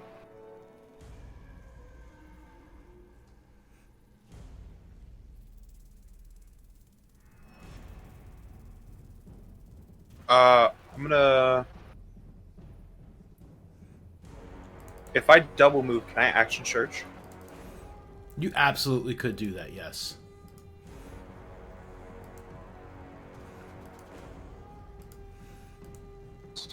Keep losing the watcher view on you.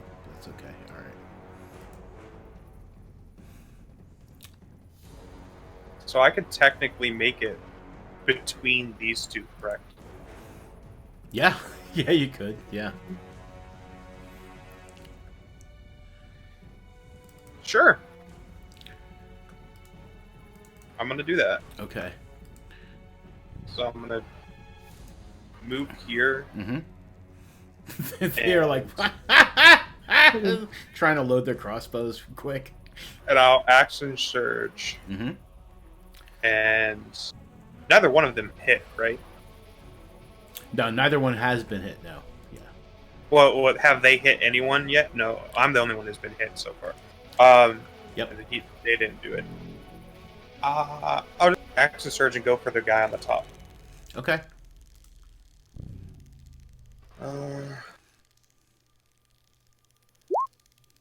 Yeah, that hits him Okay. for 4 points of slashing damage. Hold on. I am holding. Oh, no, that says attack, not damage. Okay, yeah. So that'll be it. Okay. All right, this guy was fumbling trying to load his crossbow, but when you come up there and like hit his friend upside the head, he instead just drops the crossbow on the ground and pulls out his scimitar and tries to hit you. And I click the button. There it goes. That will miss.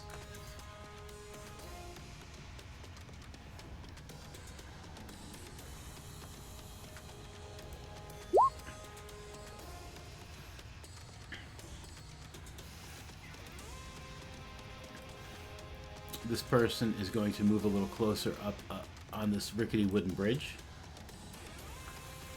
And she is going to take 2 shots with the longbow at Naragath. That first one will hit for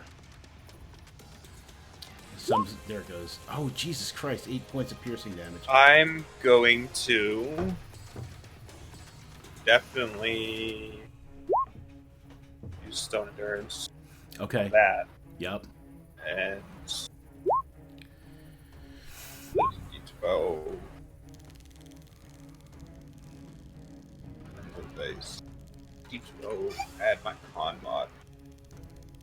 So, 3.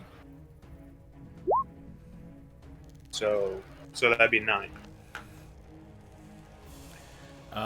Yeah, so, like, you shrug that arrow off completely. Like, you take absolutely no damage from that one. Okay. And then she's gonna fire her second one. Jesus Christ. I'm so glad you did that stone endurance, dude. For 9. Okay.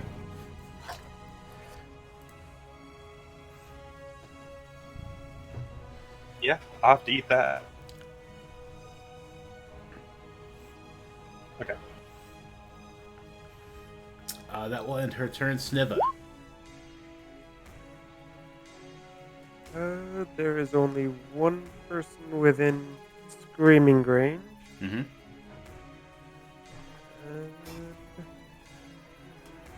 So I will go ahead and whisper at that guy. Okay. Let me get the whispering.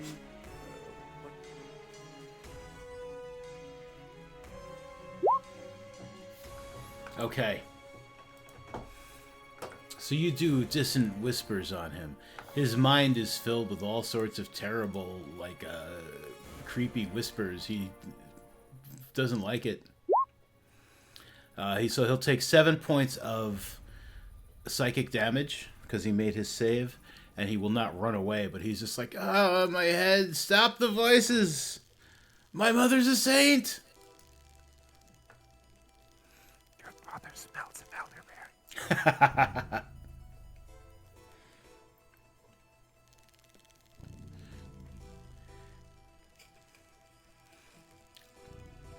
Are you going to do anything else? Or okay. Oh, yeah.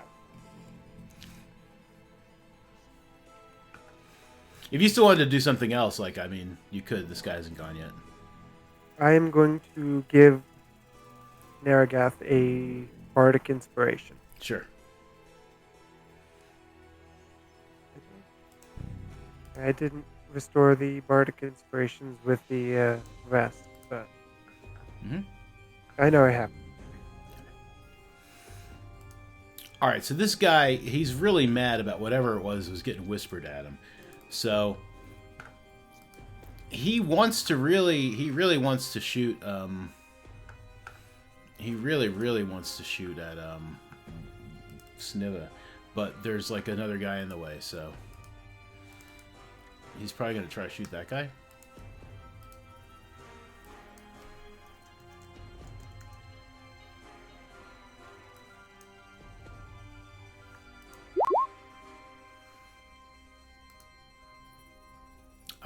Don't need all that exposition there.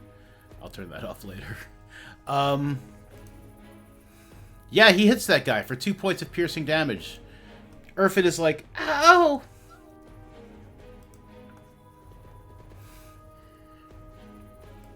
And he will advance a little. He doesn't want to advance too close. Well, maybe he'll advance this close. Okay. Alright, this guy here who got, like, hit by Naragath, he's going to try and scimitar you.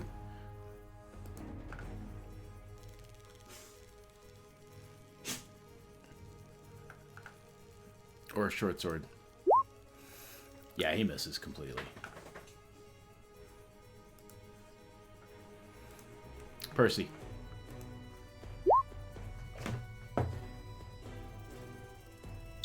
Yeah. Hold on. Mm-hmm. Because I forgot everything with that comes with being a life domain cleric. Don't I get better healing? And I'm trying to remember exactly how that works. And I'm trying to figure out. I can't see it anywhere on my character sheet where exactly. Oh, there it is. Yeah. You picked it up, opened it. Yep. Yeah, whenever you use a spell of first level or higher to restore hit points, it gains hit points equal to 2 plus the spell's level. Additional hit points. So I just get 2 plus 2 for right now. Well, plus 3 plus the spell's level. So 2 plus your level. The spells level. Okay, yeah. The spells level, Yeah. which would be a first level All spell right. at this point. So 3, yeah. Okay. He was out of my range to run and heal. So I'm going to have to use Healing Word Mm-hmm. on, Naragath. So I'm going to do Word. Level 1. So 8 plus 3. Yeah. Are you you might need to move up. Am I not in 60 feet? Oh, okay, I need to take a step. Yeah, just short. You just need to take a step All right. forward. Yeah. And you know what? I'm gonna take a little bit more of a step. Sure. I'm gonna go right here. Okay. Oh, yeah. At Naragath, you get back 8 points. 8 plus the 3, right? Oh, yeah. 8 Yeah. plus the 3. Yeah. Yeah. So 11. This guy looks like this.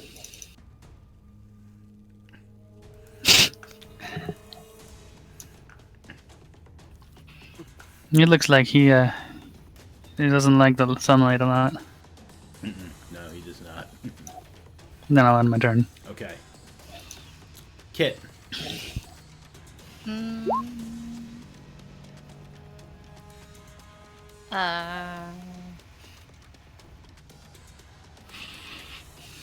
Okay. There's 1, 2.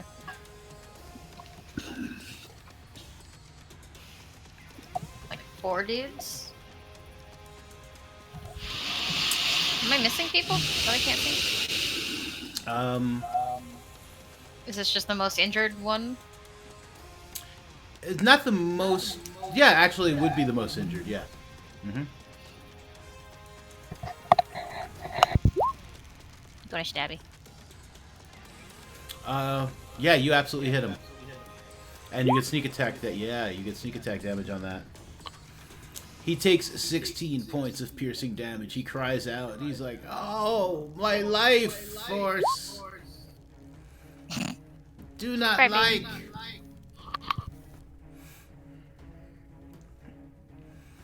This guy's gonna run over here. He's gonna take a shot at Percy with the light crossbow. Fuck, and he hits for 7 points of piercing damage. Ow! Ending his turn, Naragath, you are feeling good. You're feeling refreshed. Oh, and Percy, give me a Constitution save. And add that D4. Yep, I was about to roll that. I was just Yep. taking off my health. Oh, add that D4. Oh no, add the D4. Wait, what? You can add the 1D4 for the blessed. Oh, Oh, it automatically rolled it when you took the... Yeah. damage? Yeah, Okay. so roll a D4 and a D6.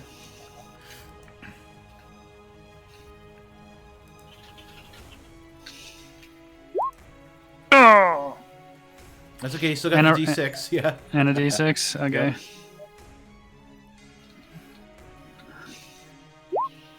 Oh my god! What a fucking horrible... Am I able to throw my Bardic Inspiration in, or the not Bardic Inspiration, the Yeah, normal you Inspiration? can throw an inspiration card in there. Okay. Roll another D6. Much better. You maintain concentration. It's hard. It's hard. You're gritting your teeth, but you maintain your concentration. God damn, dude. Okay. So you still feel blessed and rejuvenated. Yeah.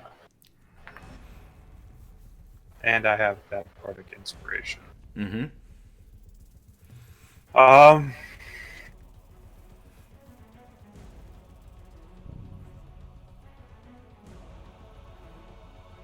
To do what fighters do, and I'm gonna swing on him again. Okay. The same one? Yep.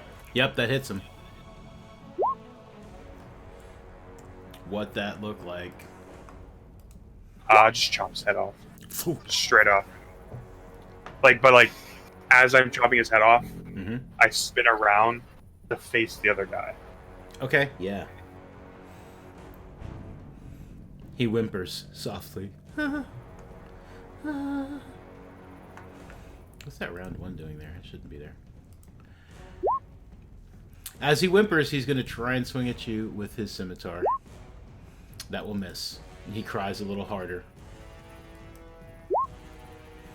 But this troublemaker here is, she's going to try and make some trouble again. She is advancing as she shoots. Fuck. Jesus Christ!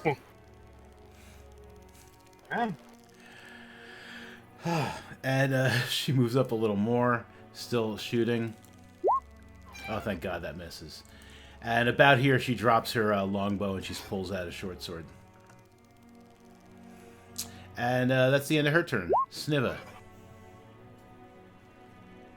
Let's see. I forget how far I'm able to move. 30. That's 30 feet, right? Mm-hmm. I will move. Crap, I lost track of where the 30 feet marker was. There. I will move here. Mm-hmm. Mm-hmm. And I will use Dissonant Whispers on the bow person. Okay.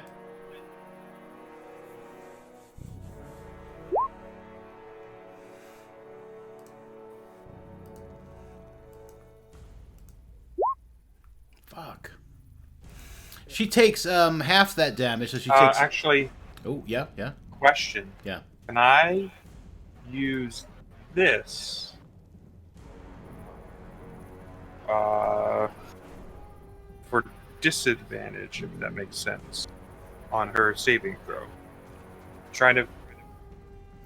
Generally, imposing disadvantage on a saving throw is not normally done, but I occasionally allow it. I would allow it now, but it's a -5 on their roll, so she would still make it. So I would say, Okay. save your thing. Okay. Yeah. Yeah, but in certain situations when disadvantage is imposed on a saving throw type of thing, it's typically just a -5 on their roll. Okay. But she does take some of that psychic damage, and she's just like, no, I don't like what I'm hearing. The voices are telling me to step into the light. I don't want to. But she's still advancing with her short sword. She doesn't run.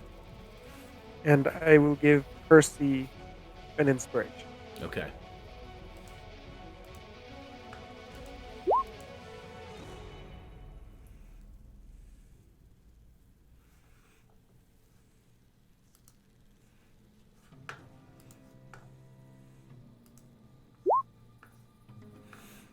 Let me skip back ahead too. Okay. Is that the end of your turn? Yes. Okay. All right, this guy here is fighting with Percy. Percy.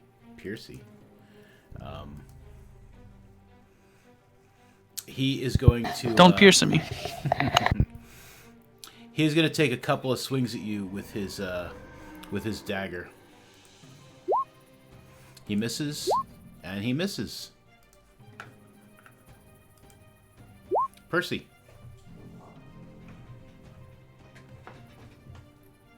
Yes. I have a puppy in my hands now, so hold on. Oh. Let me think. So I was gonna say, what's it? Sacred Flame would be.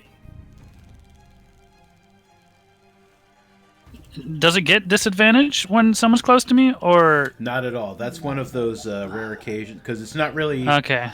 It's not really a ranged thing. It has to happen within your range, but it's not like a ranged kind of thing. So yeah, it can happen right in front of you.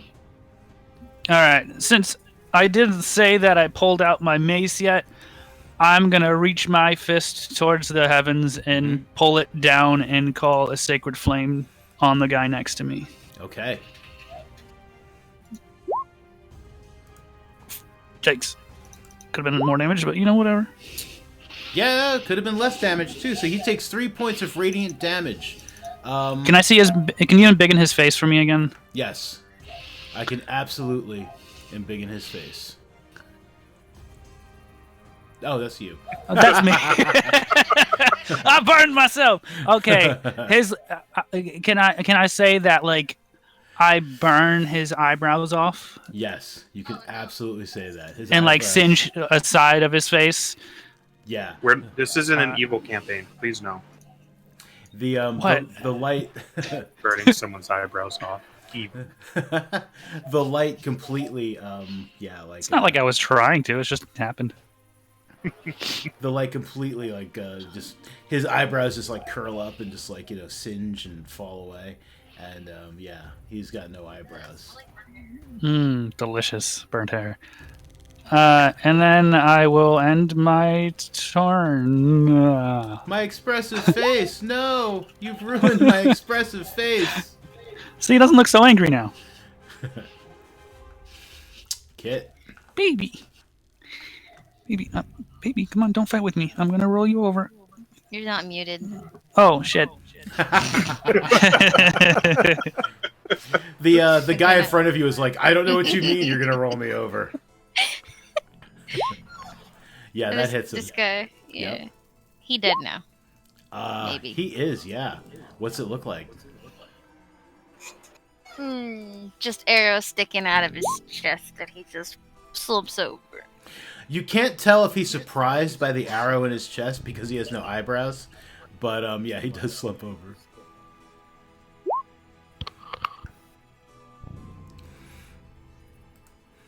This guy comes running up. He's like, "No, boss! And he is going to take a swing at Percy with the scimitar. He misses, ending his turn. Orphan suddenly decides to become useful. He musters up what little bit of courage he might have. He's just like, I can't do much, but I can do this. And he will,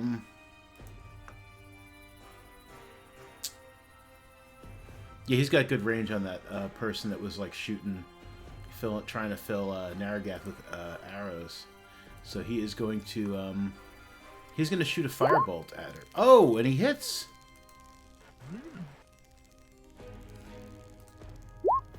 For 8 points of searing fire damage. She hisses in pain. And he's like, ah! Because now he's even more terrified than he was before. Narragath. First things first. Second win. Mm-hmm. Probably a really good idea to do that right now. And this is +2.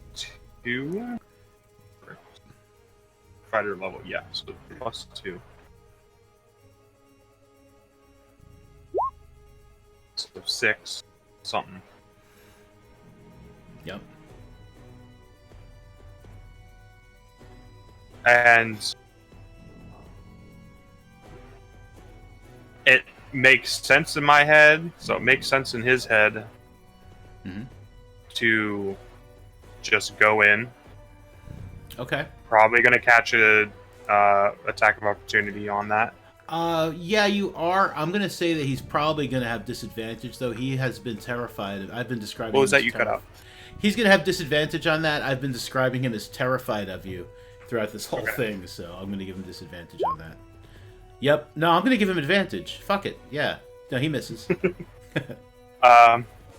And fuck this person. Yeah. So I'm gonna attack them. Mm-hmm.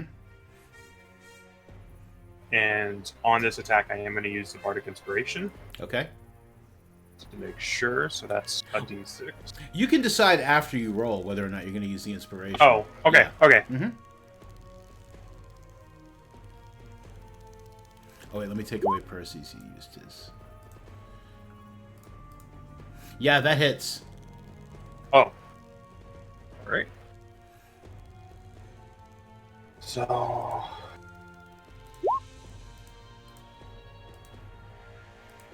For 5 points of slashing damage.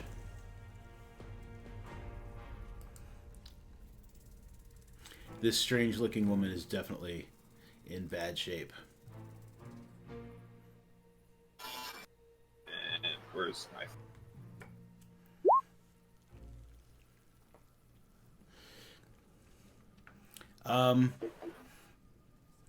This bandit here is going to, he's going to grab that crossbow that he was loading, and he's going to slide to the other side of the tree. And cowering there, he is going to take a shot at Sniva.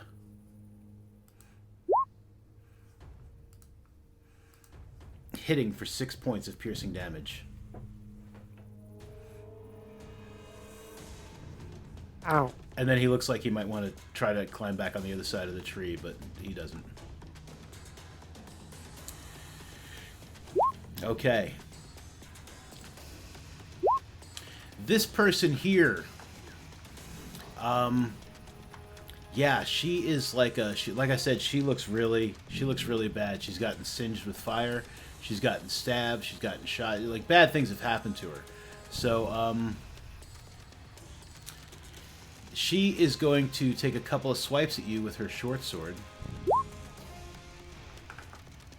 The first one will hit for 7. The second one will miss. And then she teleports away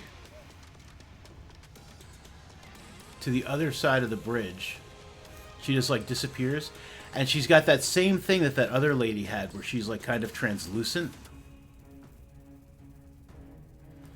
And she starts to run, stumbling away.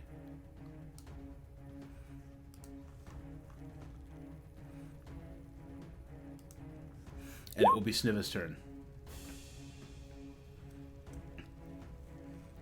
That guy's a little bit out of my range. However, I'm going to attack this guy with the rapier.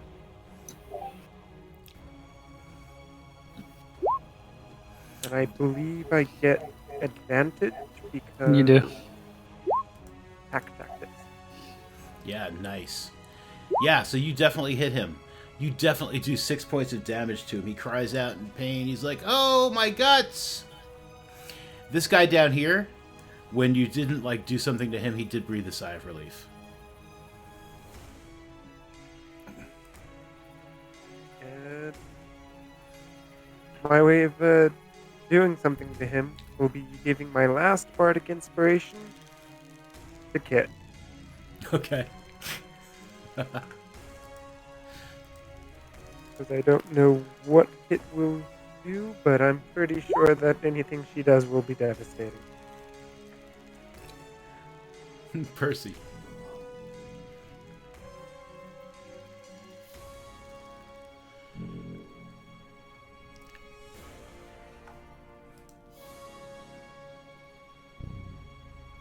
Can I use my shield as an improvised weapon? Say it's a 1d4. Yeah, technically, you could. Absolutely.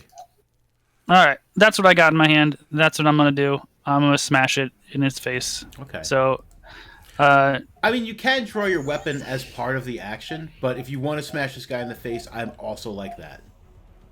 but yeah, that's just how I feel like my character would be in the mode right now. Yep. Is he didn't pull out his thing. He just he's got a free hand, so he's just gonna smash it with his sword. So I'm just gonna. Should I just roll? Just roll a strength check. Strength. Okay.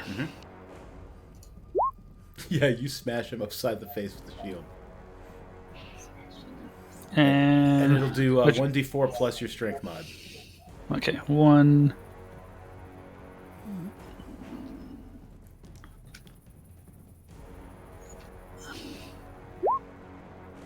So 6 total Okay. damage. Okay.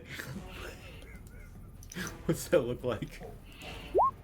I kind of break his jaw because I was going straight for his face, and just you can see it flop a little, and he just goes straight to the ground. Okay. You just kill the dude with your shield. That's awesome. And then I will end my turn. Actually, yeah, I'm not. I'm gonna run up here Okay. and just breathe on this guy, and then Okay. end my turn. All right. Maybe do a little growl. Sure.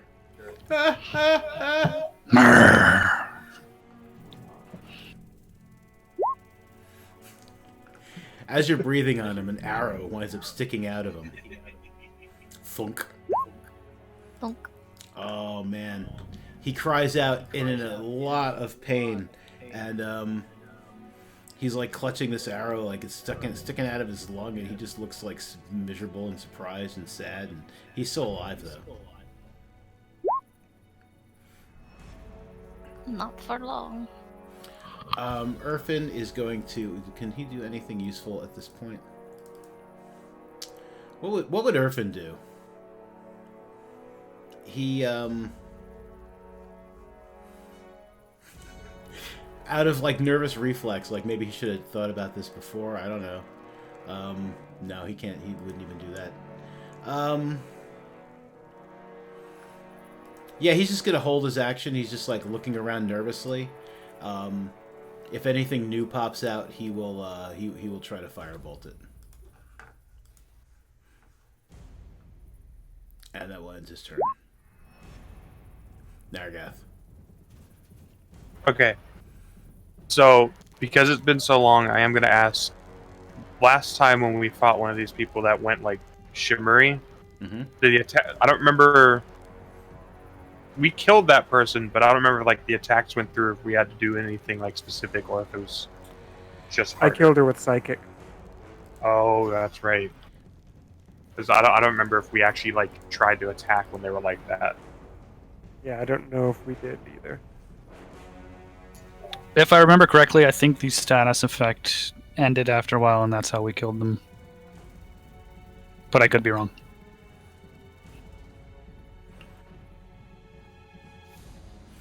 I'd have to rewatch the episode to remember exactly what happened. It was a while ago, but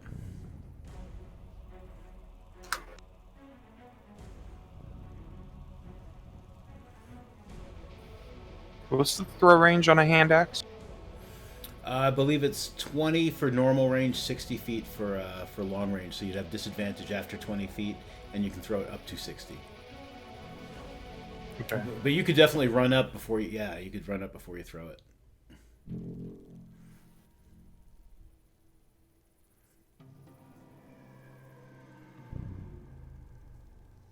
I don't remember if we attacked him or not, so I'm just gonna say that he's still gonna try and he's gonna run up and he's gonna try Mm-hmm. to throw the hand axe. Actually, what's the range on throwing a net? It's really short. Like nets are. Very short. Okay. Yeah, net I think is like. Not a bet, a net, Mondo. What are you doing? Get it together.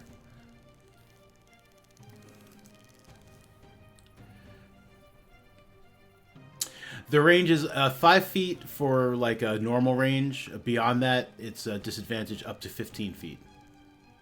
Okay, that's out of range. Yeah. So I will throw the hand axe, Mm-hmm. and I will definitely say probably beforehand, just because I am going to use the Bardic Inspiration on this for sure. Because I want to make sure I hit. Mm-hmm. That would miss no matter what you do. Actually. Oh, wait.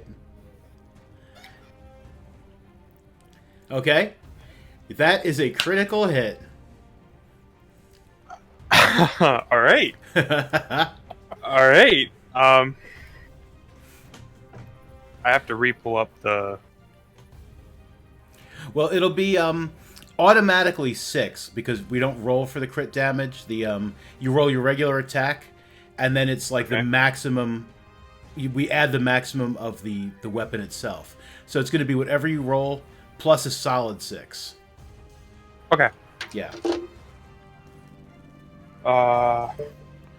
This way, like when people get critical hits, they don't do 2 points of damage. You know, you're always guaranteed the amount the weapon does. So 10. All right, so 10 points of damage. Your axe like passes through her as if she doesn't really exist, and it lands in the tree, but it still does have an effect on her, and she cries out as it like kind of like passes through her like translucent body. And beyond that, I mean, what does that look like? Oh, so it goes through her, but still. Yeah, so it seems that she's only like when she's in this state, she is resistant to damage, but not immune to it. So she took half damage, but that was enough. Okay. So it like goes through her, and for like a second, like she takes a few more steps, but then like she grabs her chest and just falls. Okay. All right. She did. Okay.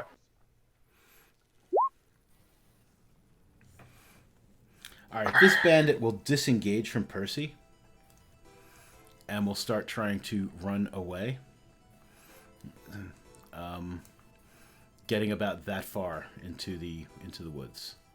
And that will be their action. Sniva. How injured does he look? He looks extremely injured. He is like he's like this arrow is literally like in his lung. And he like as he's running, he's like coughing up blood and stuff. He does not look well.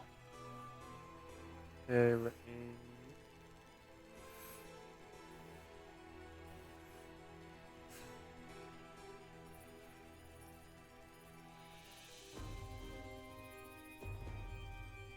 Okay, so I will go ahead and use Dissonant Whispers. Okay. So as he's running away with this arrow in his lung, he stops and he like kind of starts shaking his head around like I need to try to make a saving throw. Not that it's going to help much. Jesus Christ.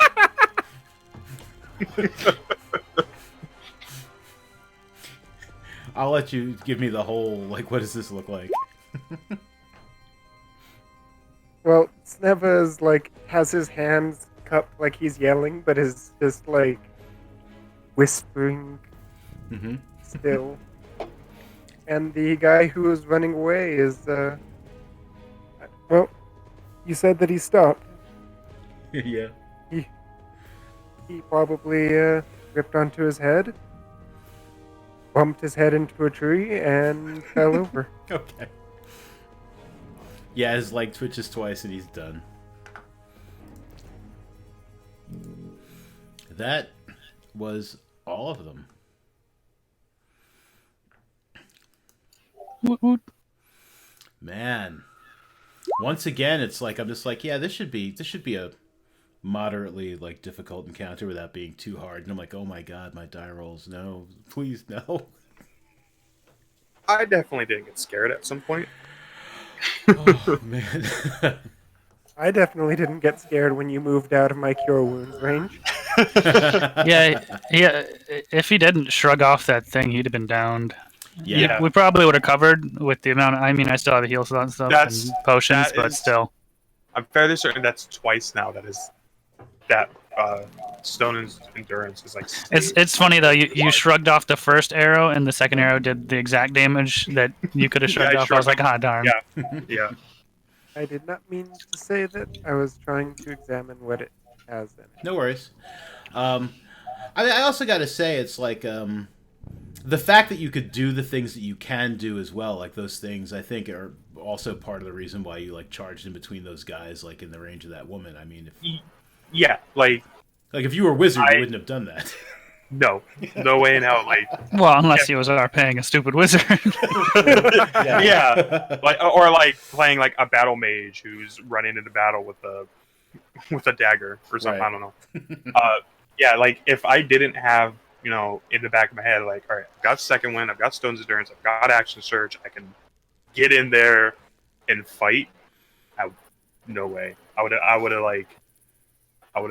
tanked that, not damaged.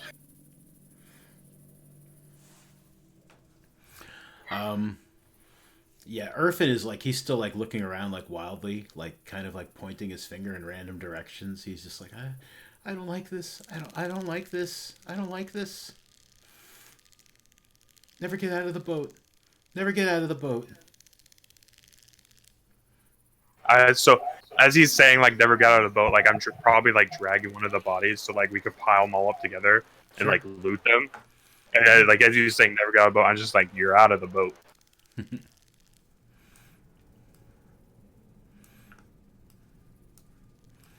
Pile o bodies.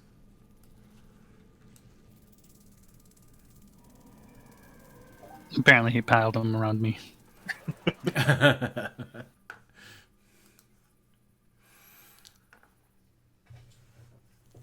Okay. So all of these guys were wearing black leather armor. I want black leather armor.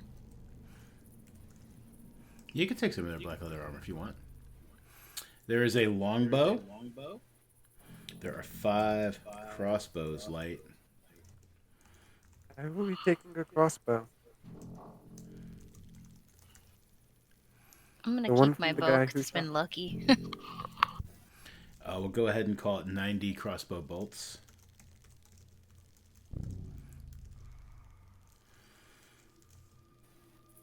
Longbow's dex, right? Yep.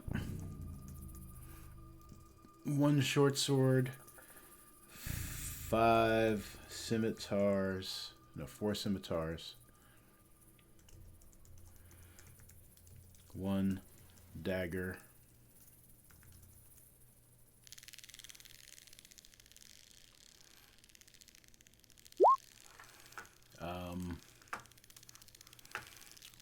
Did this guy have a... That's Urfin. He doesn't have anything good. He's got that quarterstaff he uses to cast spells with. Does this guy have a shield? He may have had a shield. Let's see. Longbow No shield. is a martial weapon, right? Yes. Did you want it? I can't use it. Aside from their weapons and armor, let's see what else they had. They had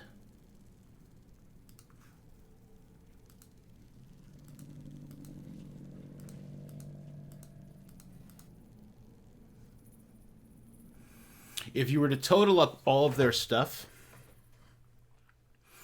they had 240 copper, 110 silver, 35 gold,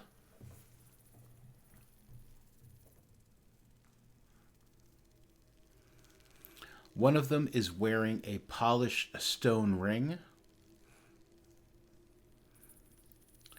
One of them is one of the bandit, more like the less dangerous guys, is wearing a fine cloth hunter's cap trimmed with sable. And that is about all they have.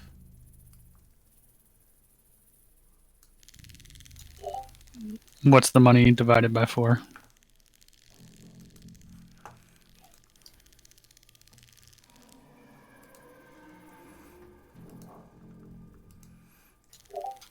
Because I imagine that's what we're doing. Urfin's like, We're I all- helped. No, he doesn't say that. Oh,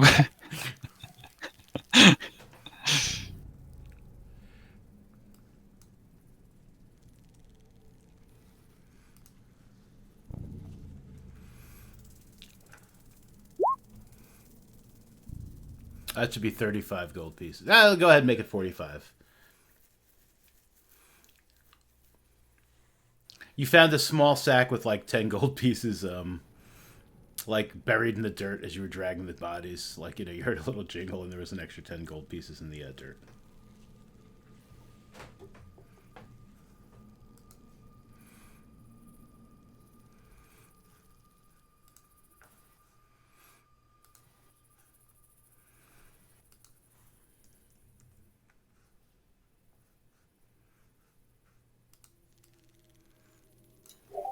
Does anybody want any of this?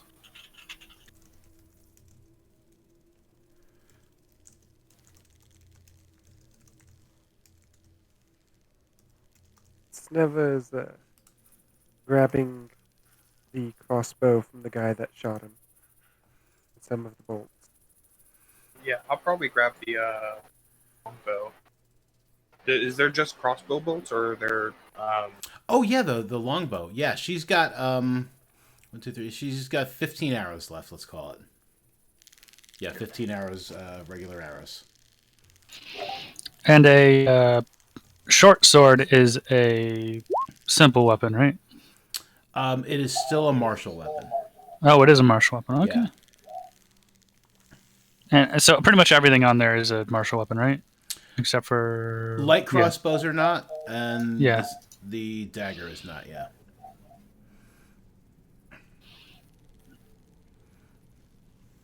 What does this dagger look like? Ooh, the dagger looks really, it looks really sharp. It appears not to be made out of any sort of like a metal. It looks like it's made out of obsidian. But it seems stronger. It's like it doesn't seem like it would like a chip or flake. It seems like it's been made really well. There is on the end of the on the pommel there is a what appears to be the head of a raven. Like not a real one. It's like, carved into carved into the handle. If no one takes it, I'll take it. I'll use it for a kitchen knife or something. So that's that dagger that was up above.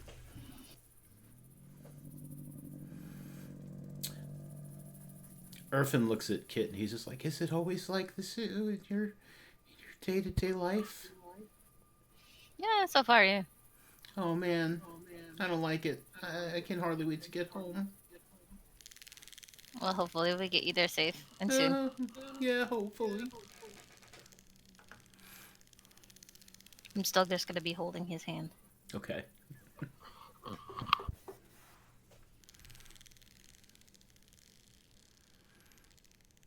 All right. So what would you guys? You've looted the bodies.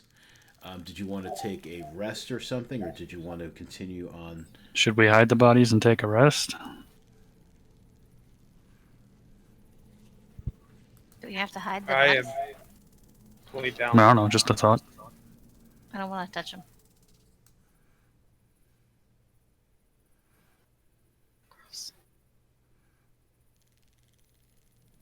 Maybe we could walk a little bit, then rest. Get away from these dead bodies. Okay. Sounds good to me. Yeah. So you guys get out of the way of the dead bodies, so that you're no longer like right up on them. You move up a bit. Yeah, and you're taking a short rest, right? Yes, sir. Yep. So if you want, you can use a hit die. If you get anything back after a short rest. Fucking serious. Hit dice are going to be kind of like when you roll for new hit points. I'm going to, if you roll less than the average, you will take the average. So that will be 5. Yeah, that would be a total of 5. No, 5 would be the average, so it'd be 6 with the +1. So yeah. Oh, 5 would be the average? I thought 4 would be the average. The average is half +1.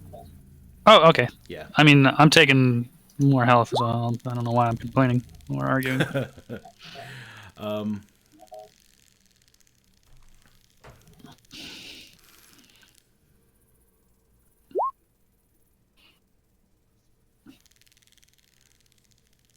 I'm also gonna drink one of those potions of healing while we're resting. Mm-hmm. Yeah, and Sniver, that'll be 5 as well. That hit die.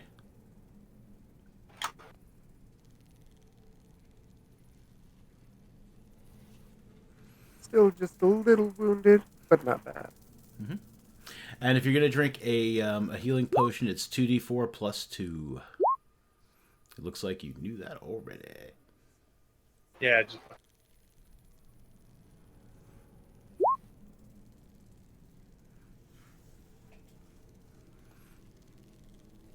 So.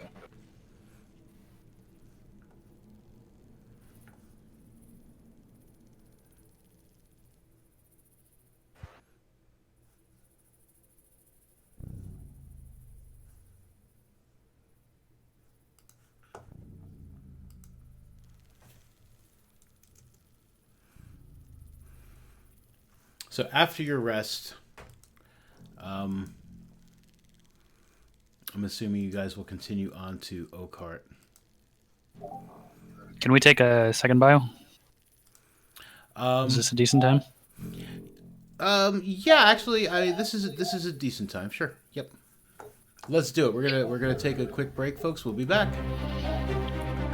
Oh.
when I decided to start cutting down on sugar before I stopped drinking it altogether, I just started drinking I started making sweet tea, but I just used like half the sugar, and then eventually like less and less sugar, and now I just drink unsweet tea like all the time. We're back.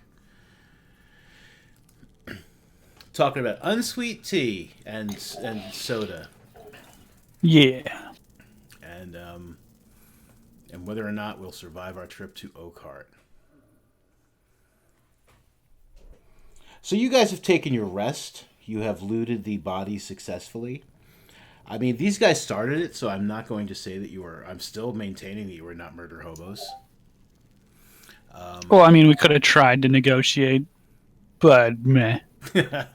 They seemed pretty intent Yeah. on killing us. I have a question. Yeah. I don't gain any spells back. It's only from long rests, right? Right. All right. Just clarifying, because... Yikes. No, it's going to be okay.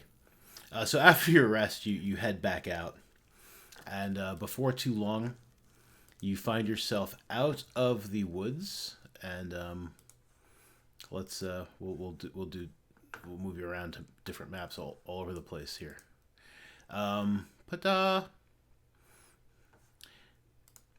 Sometime like mid-afternoon, you arrive in Oakhart.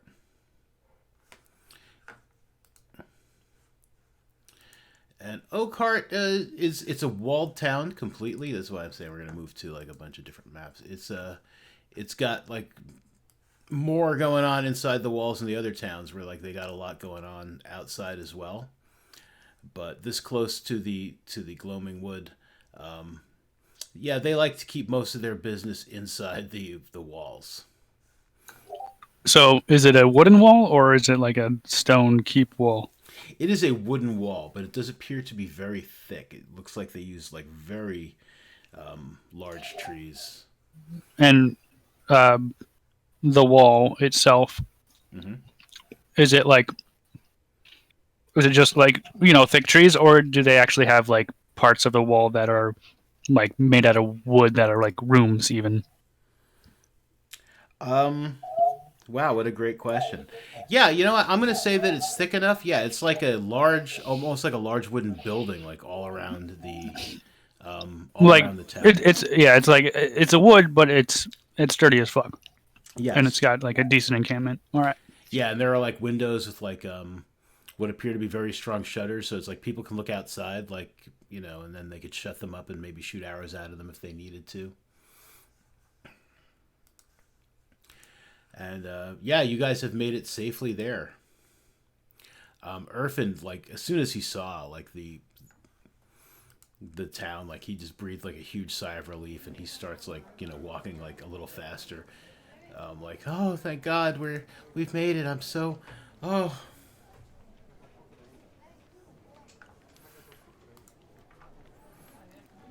I'm alive. The guards outside the gate through the Dog Hill gate, which is where you guys would be entering. I mean, they don't, you guys look like normal people, to be honest, sort of. So, I mean, they don't give you any guff. They just let you walk on in. Yeah, we look like normal people. Okay. Sort of. Well, I mean, the kobold isn't wearing a loincloth. Exactly. The halfling is the halfling. They're not going to, be upset at a halfling. Rogues don't look like rogues. They look like normal people. I'm wearing like all black. I pretty much look like a rogue. Which may be normal here. I just look suspicious as hell. I have a hood and everything. Do it. Do it. And somehow she always has a lit pipe. And is always in the corner of a tavern. Does she still smell like bear? No, that only lasts for wears off after. Yeah. I didn't know if you were, upkeeping it. Just randomly upkeeping. Exactly.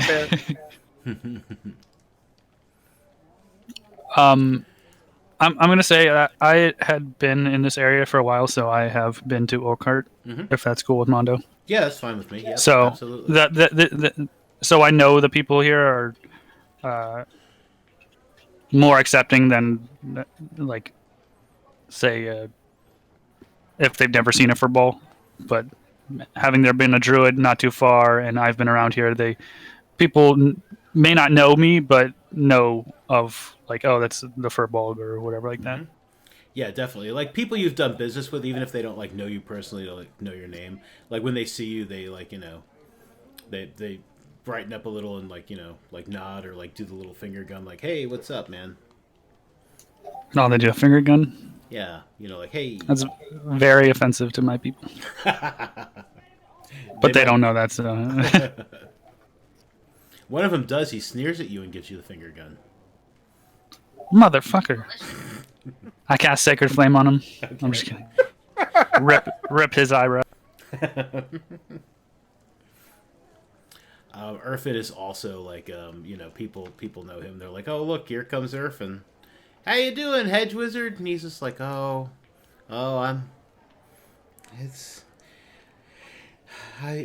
never would have made it back if it weren't for my new companions here, my new friends. Yeah, I'll call them my friends. Totally your friend. Thank you. He talks to one of the people that's greeted him. He's like, has Corey come back? They're like, no, I haven't seen him. Why, didn't you go out looking for him? Did you not find him? No, I didn't find him. I was almost eaten by spiders, but my friends here saved me, and we met the druid in the Moonreach Tower, and it was awesome. But I don't ever want to go back out there again if I can help it. You shouldn't have to.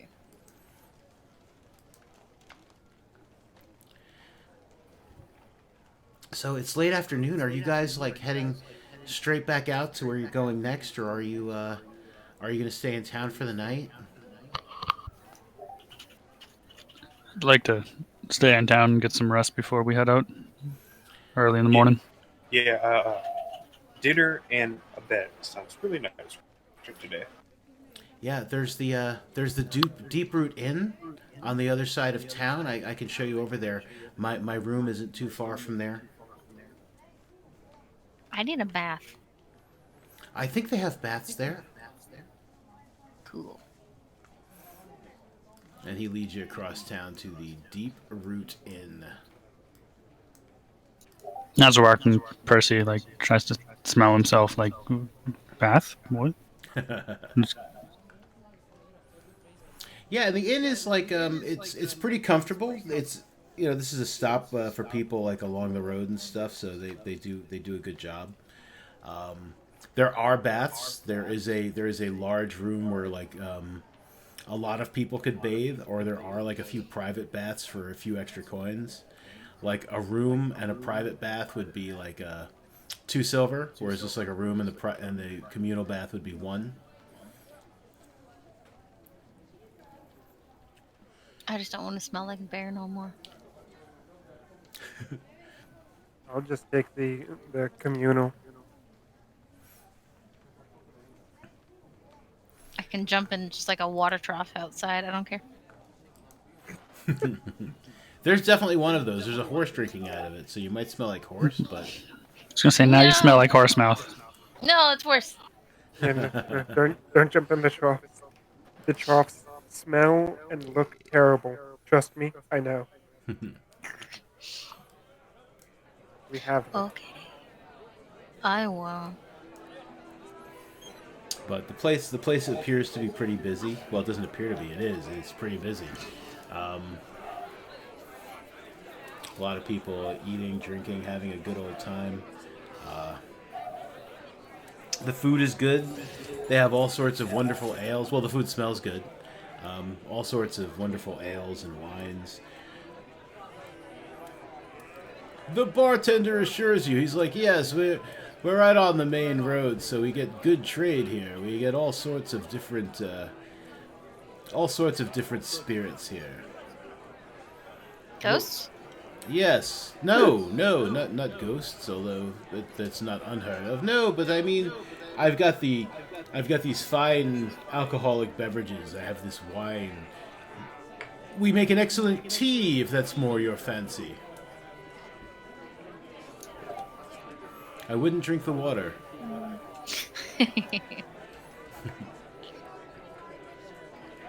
I'm not thirsty. I just Do you have need any mead? a hot bath. Oh, absolutely. We have some of the finest mead. We have your standard, just regular plain old honey mead, but we also have this like a lemon honey mead and a raspberry lemon honey mead. Raspberry mead? Do you have a blue raspberry mead? Of course, we have the blue raspberry. The blue is the best kind of raspberry.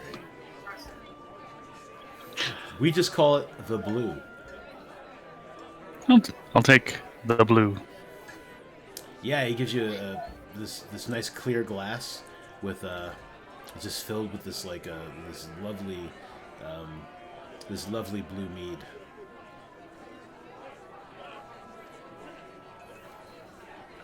We serve it in the blue glass. It helps sell more of it, of course, because everybody sees the blue and they're like, man, yes, I want that as well. And a couple of other patrons are indeed like, ooh, what's that? I want that. It's so blue. Snever will kind of raise his hand to also get a glass of the blue. Another glass of the blue.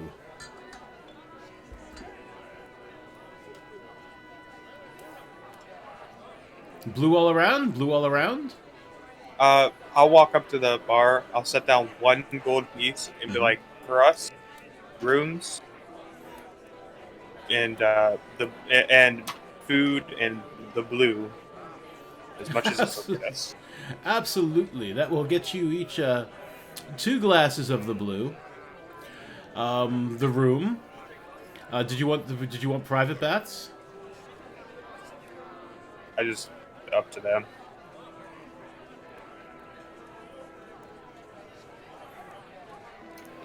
I'll just take a room. Yeah, I'll just take it normally. Well, then 3. If you're not looking for private baths, you'll get 3 of the three glasses. This will cover 3 blue, all of the rooms, and your and your meals for your meal for the evening. Well, you know, he just shows you like a nice menu. You can order what you would like off of it. You tell me what you see on the menu, and Is there just an option that says meat? there are 2 options that say meat. One is meat stew, and one says meat pie. Pie. There it is. Pie. There we go.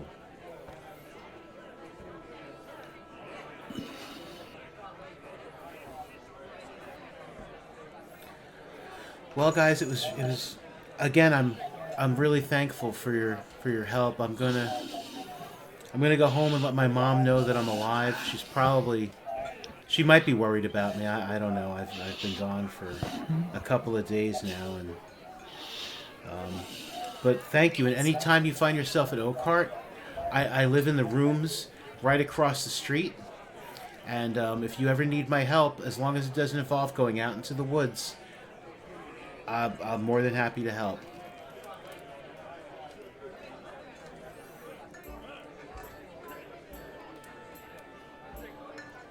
As he's saying this, I'll ruffle his hair like you would a kid's, Okay. and then say, "Stay out of the woods." Oh, absolutely. Never going back in the woods. Kit, thank you so much for comforting me during that whole ordeal with those guys. It was crazy. You're welcome. Percy, you're all right. Pretty good yourself in a fight. Still curious on how you did what you did back there. I've got a little bit of magical talent. You know, I can do the firebolt. I can do prestidigitation now. I can do mending, and I'm still learning some stuff.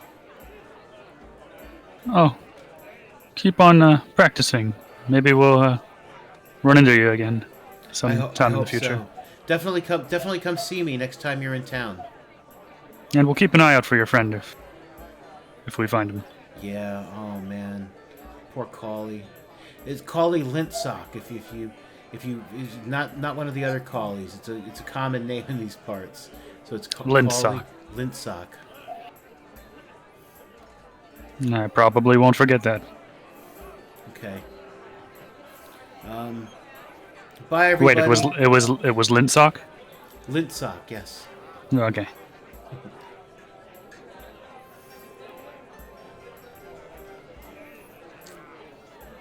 And yeah, he says goodbye to everybody, and he goes out looking pleased that he's alive, but also like a little sad that he didn't find his friend. And he is yeah. He leaves. You guys have got your rooms and stuff.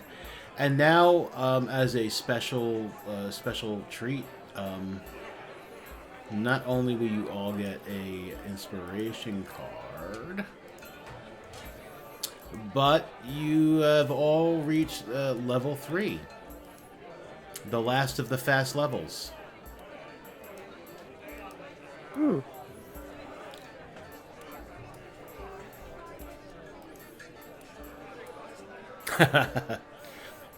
Quark would be a rogue barbarian, multi-class and neutral evil. I Yeah, like because it. he's sneaky and sometimes he rages. Excellent. You said we leveled?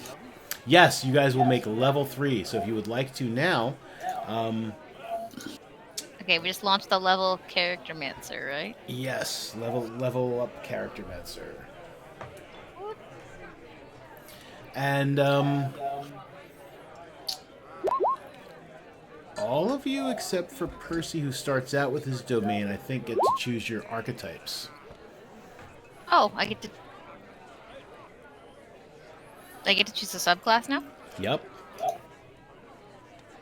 Oh shit. And Sniv, of Oh, course, you can both take the Sniva, you can take the average for your hit points since that roll was bad. That was actually what I was gonna ask. Yeah. I don't remember where I click. The little cog, Oh yeah. and just don't click level 1. This one. Yes, that one. Oh, I'm a level 1 again. No. No. Ruined it.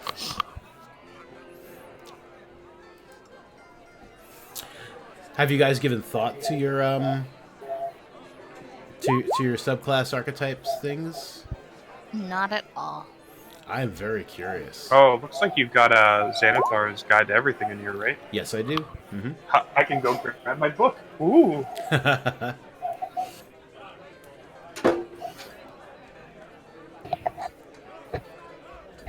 I'm thinking mastermind. Mastermind.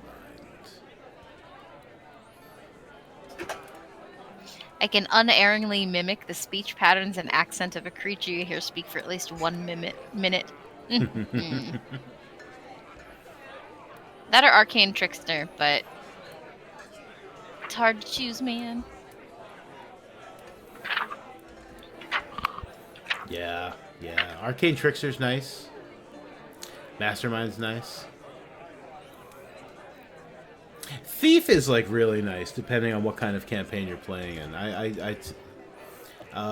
The Rise of TM, the whole Horde of the Dragon Queen campaign I was playing recently. The Rogue chose Thief, and that was pretty handy. I usually pick swashbuckler so I can do the 2 weapons. Mm-hmm. Like that's my default. Swashbuckler's also nice. Yeah, I like the fancy footwork feature is good.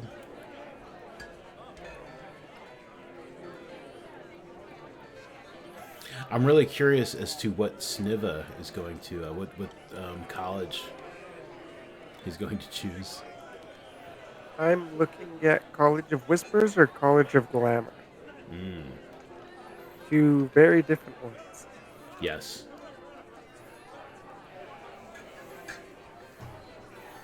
Naragath, any thoughts about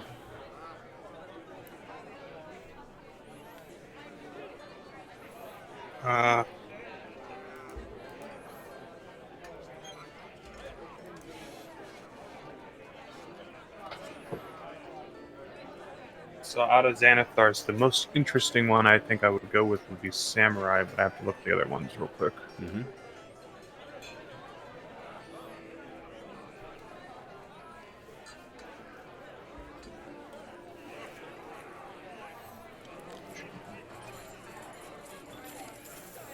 In the game I played in earlier today, my tabletop game, one of my other players is DMing every other week, and I am a Tempest cleric.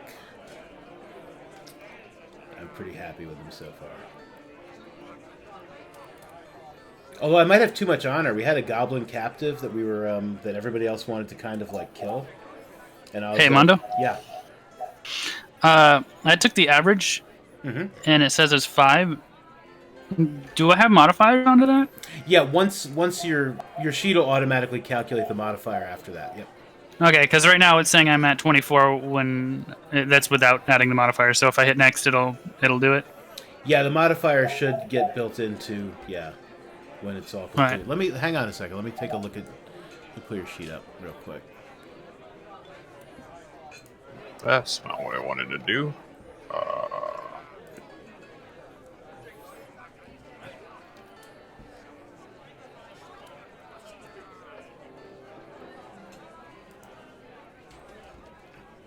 Sure. So you would have started out with 9, right? And then 6 and 6, 12 plus 9. No, wait, that's not right. Is it? No, I don't know.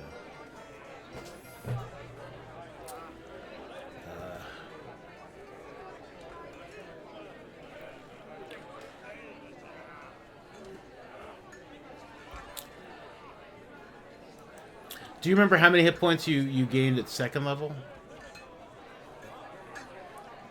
Like, what were your hit points before? I was at a total of 19 Okay. when I started leveling up. So it'll add another 6. So yeah, so it should be 25. If it doesn't automatically fix that when you finish your going through it, we'll just bump it up one. The only modifier is +1.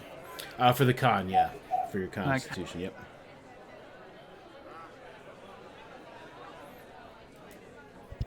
You can't choose between Mastermind and Arcane Trickster. Because with Mage Hand, I could be weird.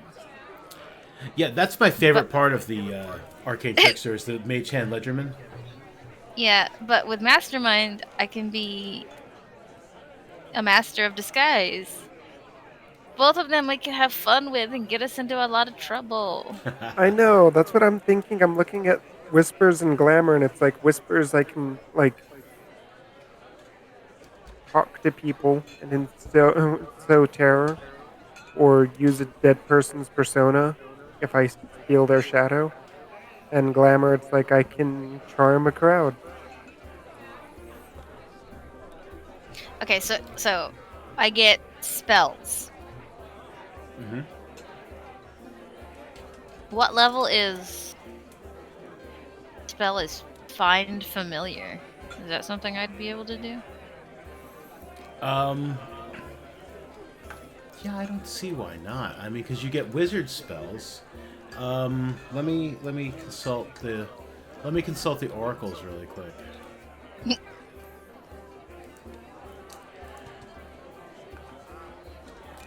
Okay. The oracle says.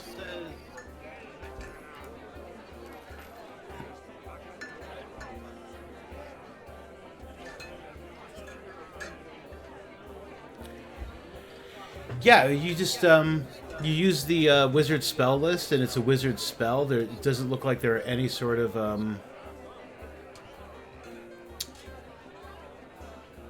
Oh, two of your spells have to be from enchantment and illusion when you pick your first 3 first level spells. But that's just 2 of them. So Find Familiar would absolutely be okie doke. Sweet. Just so long as your other 2 were enchantment and or illusion. Awesome.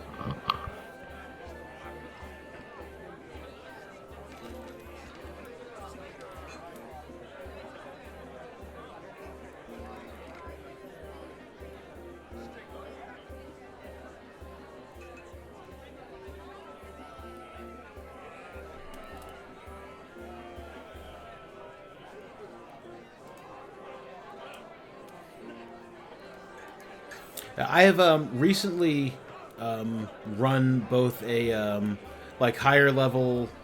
Not that this is helpful information at all, but a bard of the College of Glamour and a bard of the College of Whispers. They're both pretty useful. So yeah, again, like that. It's not very helpful information, but Yeah. there haven't been any regrets from like either player, like saying, "Oh, I wish I had picked this or that." Yeah. And Cool. as you would imagine, I've never played as any bard that's reached college. I will So I take took- Whispers. Wait, go ahead. Oh, I will take Whispers because Glamour apparently uses Fey magic, and I don't want to steal Okay. more of that. That's fair. So go ahead, Pio. I'm choosing to spell mending because that sounds really cool. I can repair broken shit, Mm-hmm. and I feel like Mondo's the type to give us broken stuff. Yeah. Based on other games before. Because I'm metagaming now. And message, because that seems like something my character would hella do. Yeah, message Send is you nice. DMs to your brain. And then I can find familiar, which is cool. I can have a bat, cat, crab, frog, hawk, lizard, octopus. How does that survive out of water? Owl, poisonous snake, fish, rat, raven, a seahorse. My familiar can be a seahorse? Mhm. What? Well, now, The fuck is a seahorse going to do? of course, I mean, you can like just kind of banish your familiar back to wherever it comes from, and then like bring it back later. So it's like, and it would be the same familiar. It's like if you named it like Fred, it would still always be Fred. So it's like when you're on land, like Fred could be a bat or a rat or a cat, you know, whatever. And then if you happen to be doing some sort of like undersea adventure, you could be like, okay, I'm going to does bring it mean Fred back as a seahorse? seahorse. Does it mean seahorse like a brine shrimp and it's the size of a piece of rice? Or like a seahorse, like SpongeBob's seahorse? What is D&D seahorse? Okay. D&D seahorse.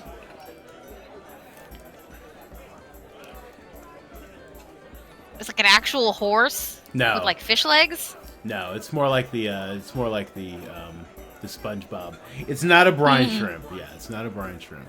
That's immediately what I thought. I'm like, what kind of point is this tiny? Nothing. Yeah. I'm gonna summon a weasel. I'm gonna make it steal all the prize stuff. It's my jam. So it's a tiny beast. Again, not so small that it's a like, you know, brine shrimp. Armor class 11. It's got 1 hit point. Most of the things that are, you know, a lot of the things have 1 hit point that you can make a familiar. And it can breathe underwater and has a passive perception of 10. Huh. Unseen servant.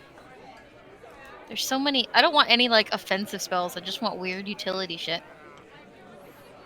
Right. Well, remember, 2 of them have to be enchantment or illusion. It doesn't tell me what they are. There we go. 2 have to be enchantment? Yeah. 1 can be anything you want, which would probably be your Find Familiar, and the other 2 are enchantment and illusion. Let's see. Wish I could sort by. What is enchantment? Well, I'm gonna choose sleep, obviously. Sleep is good. Have you listened to any of the Adventure Zone, Mondo? Not lately, but yes, I love the Adventure Zone. For like 40 hours, that's all Pry and I listened to on the road trip home. Nice. I got my brother into the Adventure Zone coming back from New York a few months ago. But we started back, I started back at episode 1 because it was all new to him. Yeah, no, the Adventure Zone is... And that's why every Phantom Steed ever will be named Garrow for me. I can't help but not want to talk because all I can hear is Travis like, "Don't talk until you have a voice." I don't have a voice. Hello from the Magic Tavern is really good too. It's not actually D&D. It's like improv, but it's like a D&D like world, and it's just like improv awesomeness.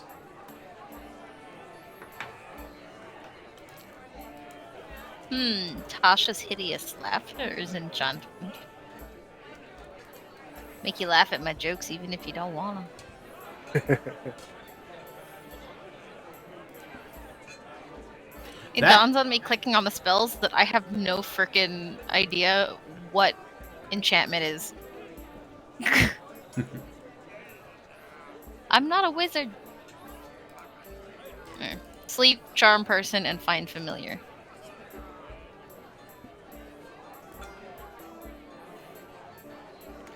And mending message and mage hand. It's beautiful. It's amazing.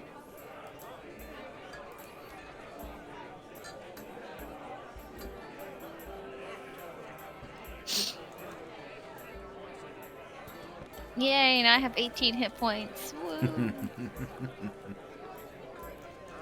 I'm so powerful.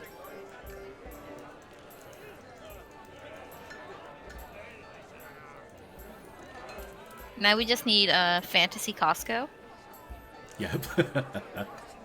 Fantasy Costco. Oh. Yeah, in the Adventure Zone, when they go to buy items, it's stuff that they got from people on Twitter, and they can use their gold to buy items from Fantasy Costco. Yeah. They're playing Monster of the Week now, aren't they? I don't know if you're... I know, I'm really far behind, but... Oh, we're super far behind. Okay. Yeah. Gotta binge as much as possible when we can.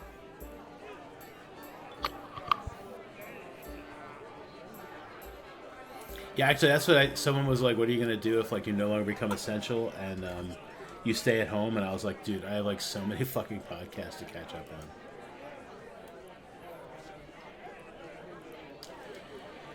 I don't get to listen to them at work as much as I used to. When I only worked in the back, I was just podcast all day. So, Mondo. Yes.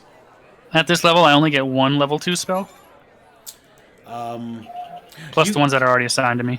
You get all of the spells, but you can only... you only get the one slot. But you have access to all of the spells. So you just, like, at the end of each long rest, you choose which second level spell you want to prepare for the day. No. Okay, but... You prepare... You could, like... however many spells you can prepare, it doesn't matter what level they are. So you could, like, not prepare any first level spells and just prepare second level. But you've only got the one slot with which to use one of those spells. Alright. That makes sense. So I'm best with keeping most of my stuff in level 1 until I get more level 2 slots. Yeah, prepare, like if there's, like, one or two, like, really good level 2 spells you think will come in handy on a particular day, go ahead and prepare those. But yeah, most of your more important ones will be first level spells that, like, you can also use a second level spell slot for. Like, you can, like, further increase your healing by using the second level spell slot, etc. I'll take Sanctuary off and add 2 and so I'll pick up Aid and Hold Person, which I think are nice. Cool.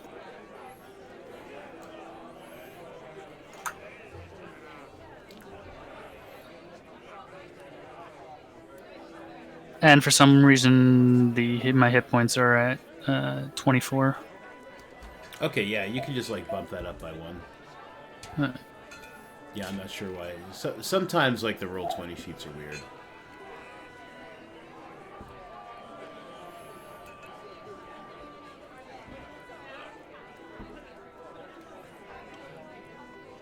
I had to, like, reload the I already forgot the name of what that thing's called. Character Master?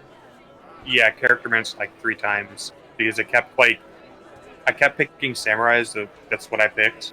Mm-hmm. And every time I would get to like the next screen, it would always change me back to arcane archer, and I didn't understand why. And the third time around, it just kept it, and I'm just not going to question it. There you go. It was trying to tell you something, but don't listen to it. You be I a didn't samurai. listen. Yeah, you be a samurai. I'm really excited to use my Xanathar's book because I got a special alternate art version Oh, a week early of the actual release date because our local game store was a part of like some sort of like small promotion Mm-hmm. Mm-hmm. where they sold the book a week early of release.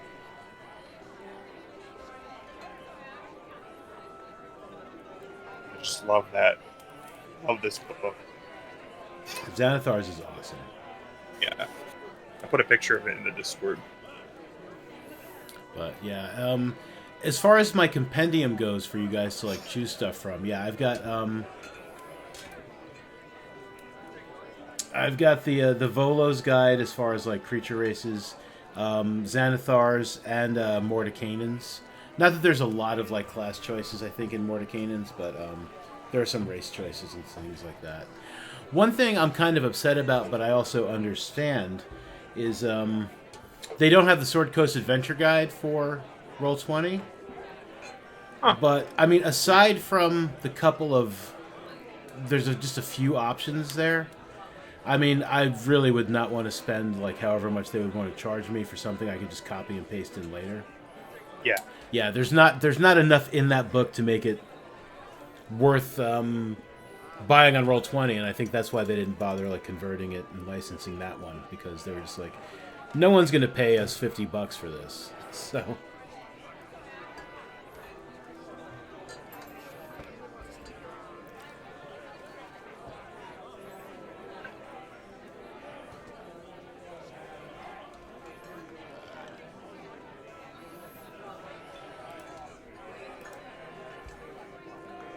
And I have finished upgrading the character.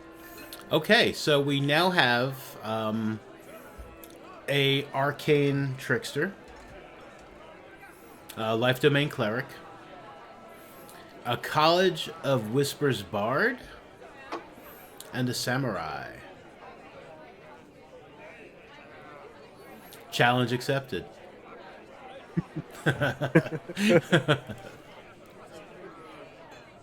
So I became a little bit more roguey, and KO became a little bit more magically. Yes.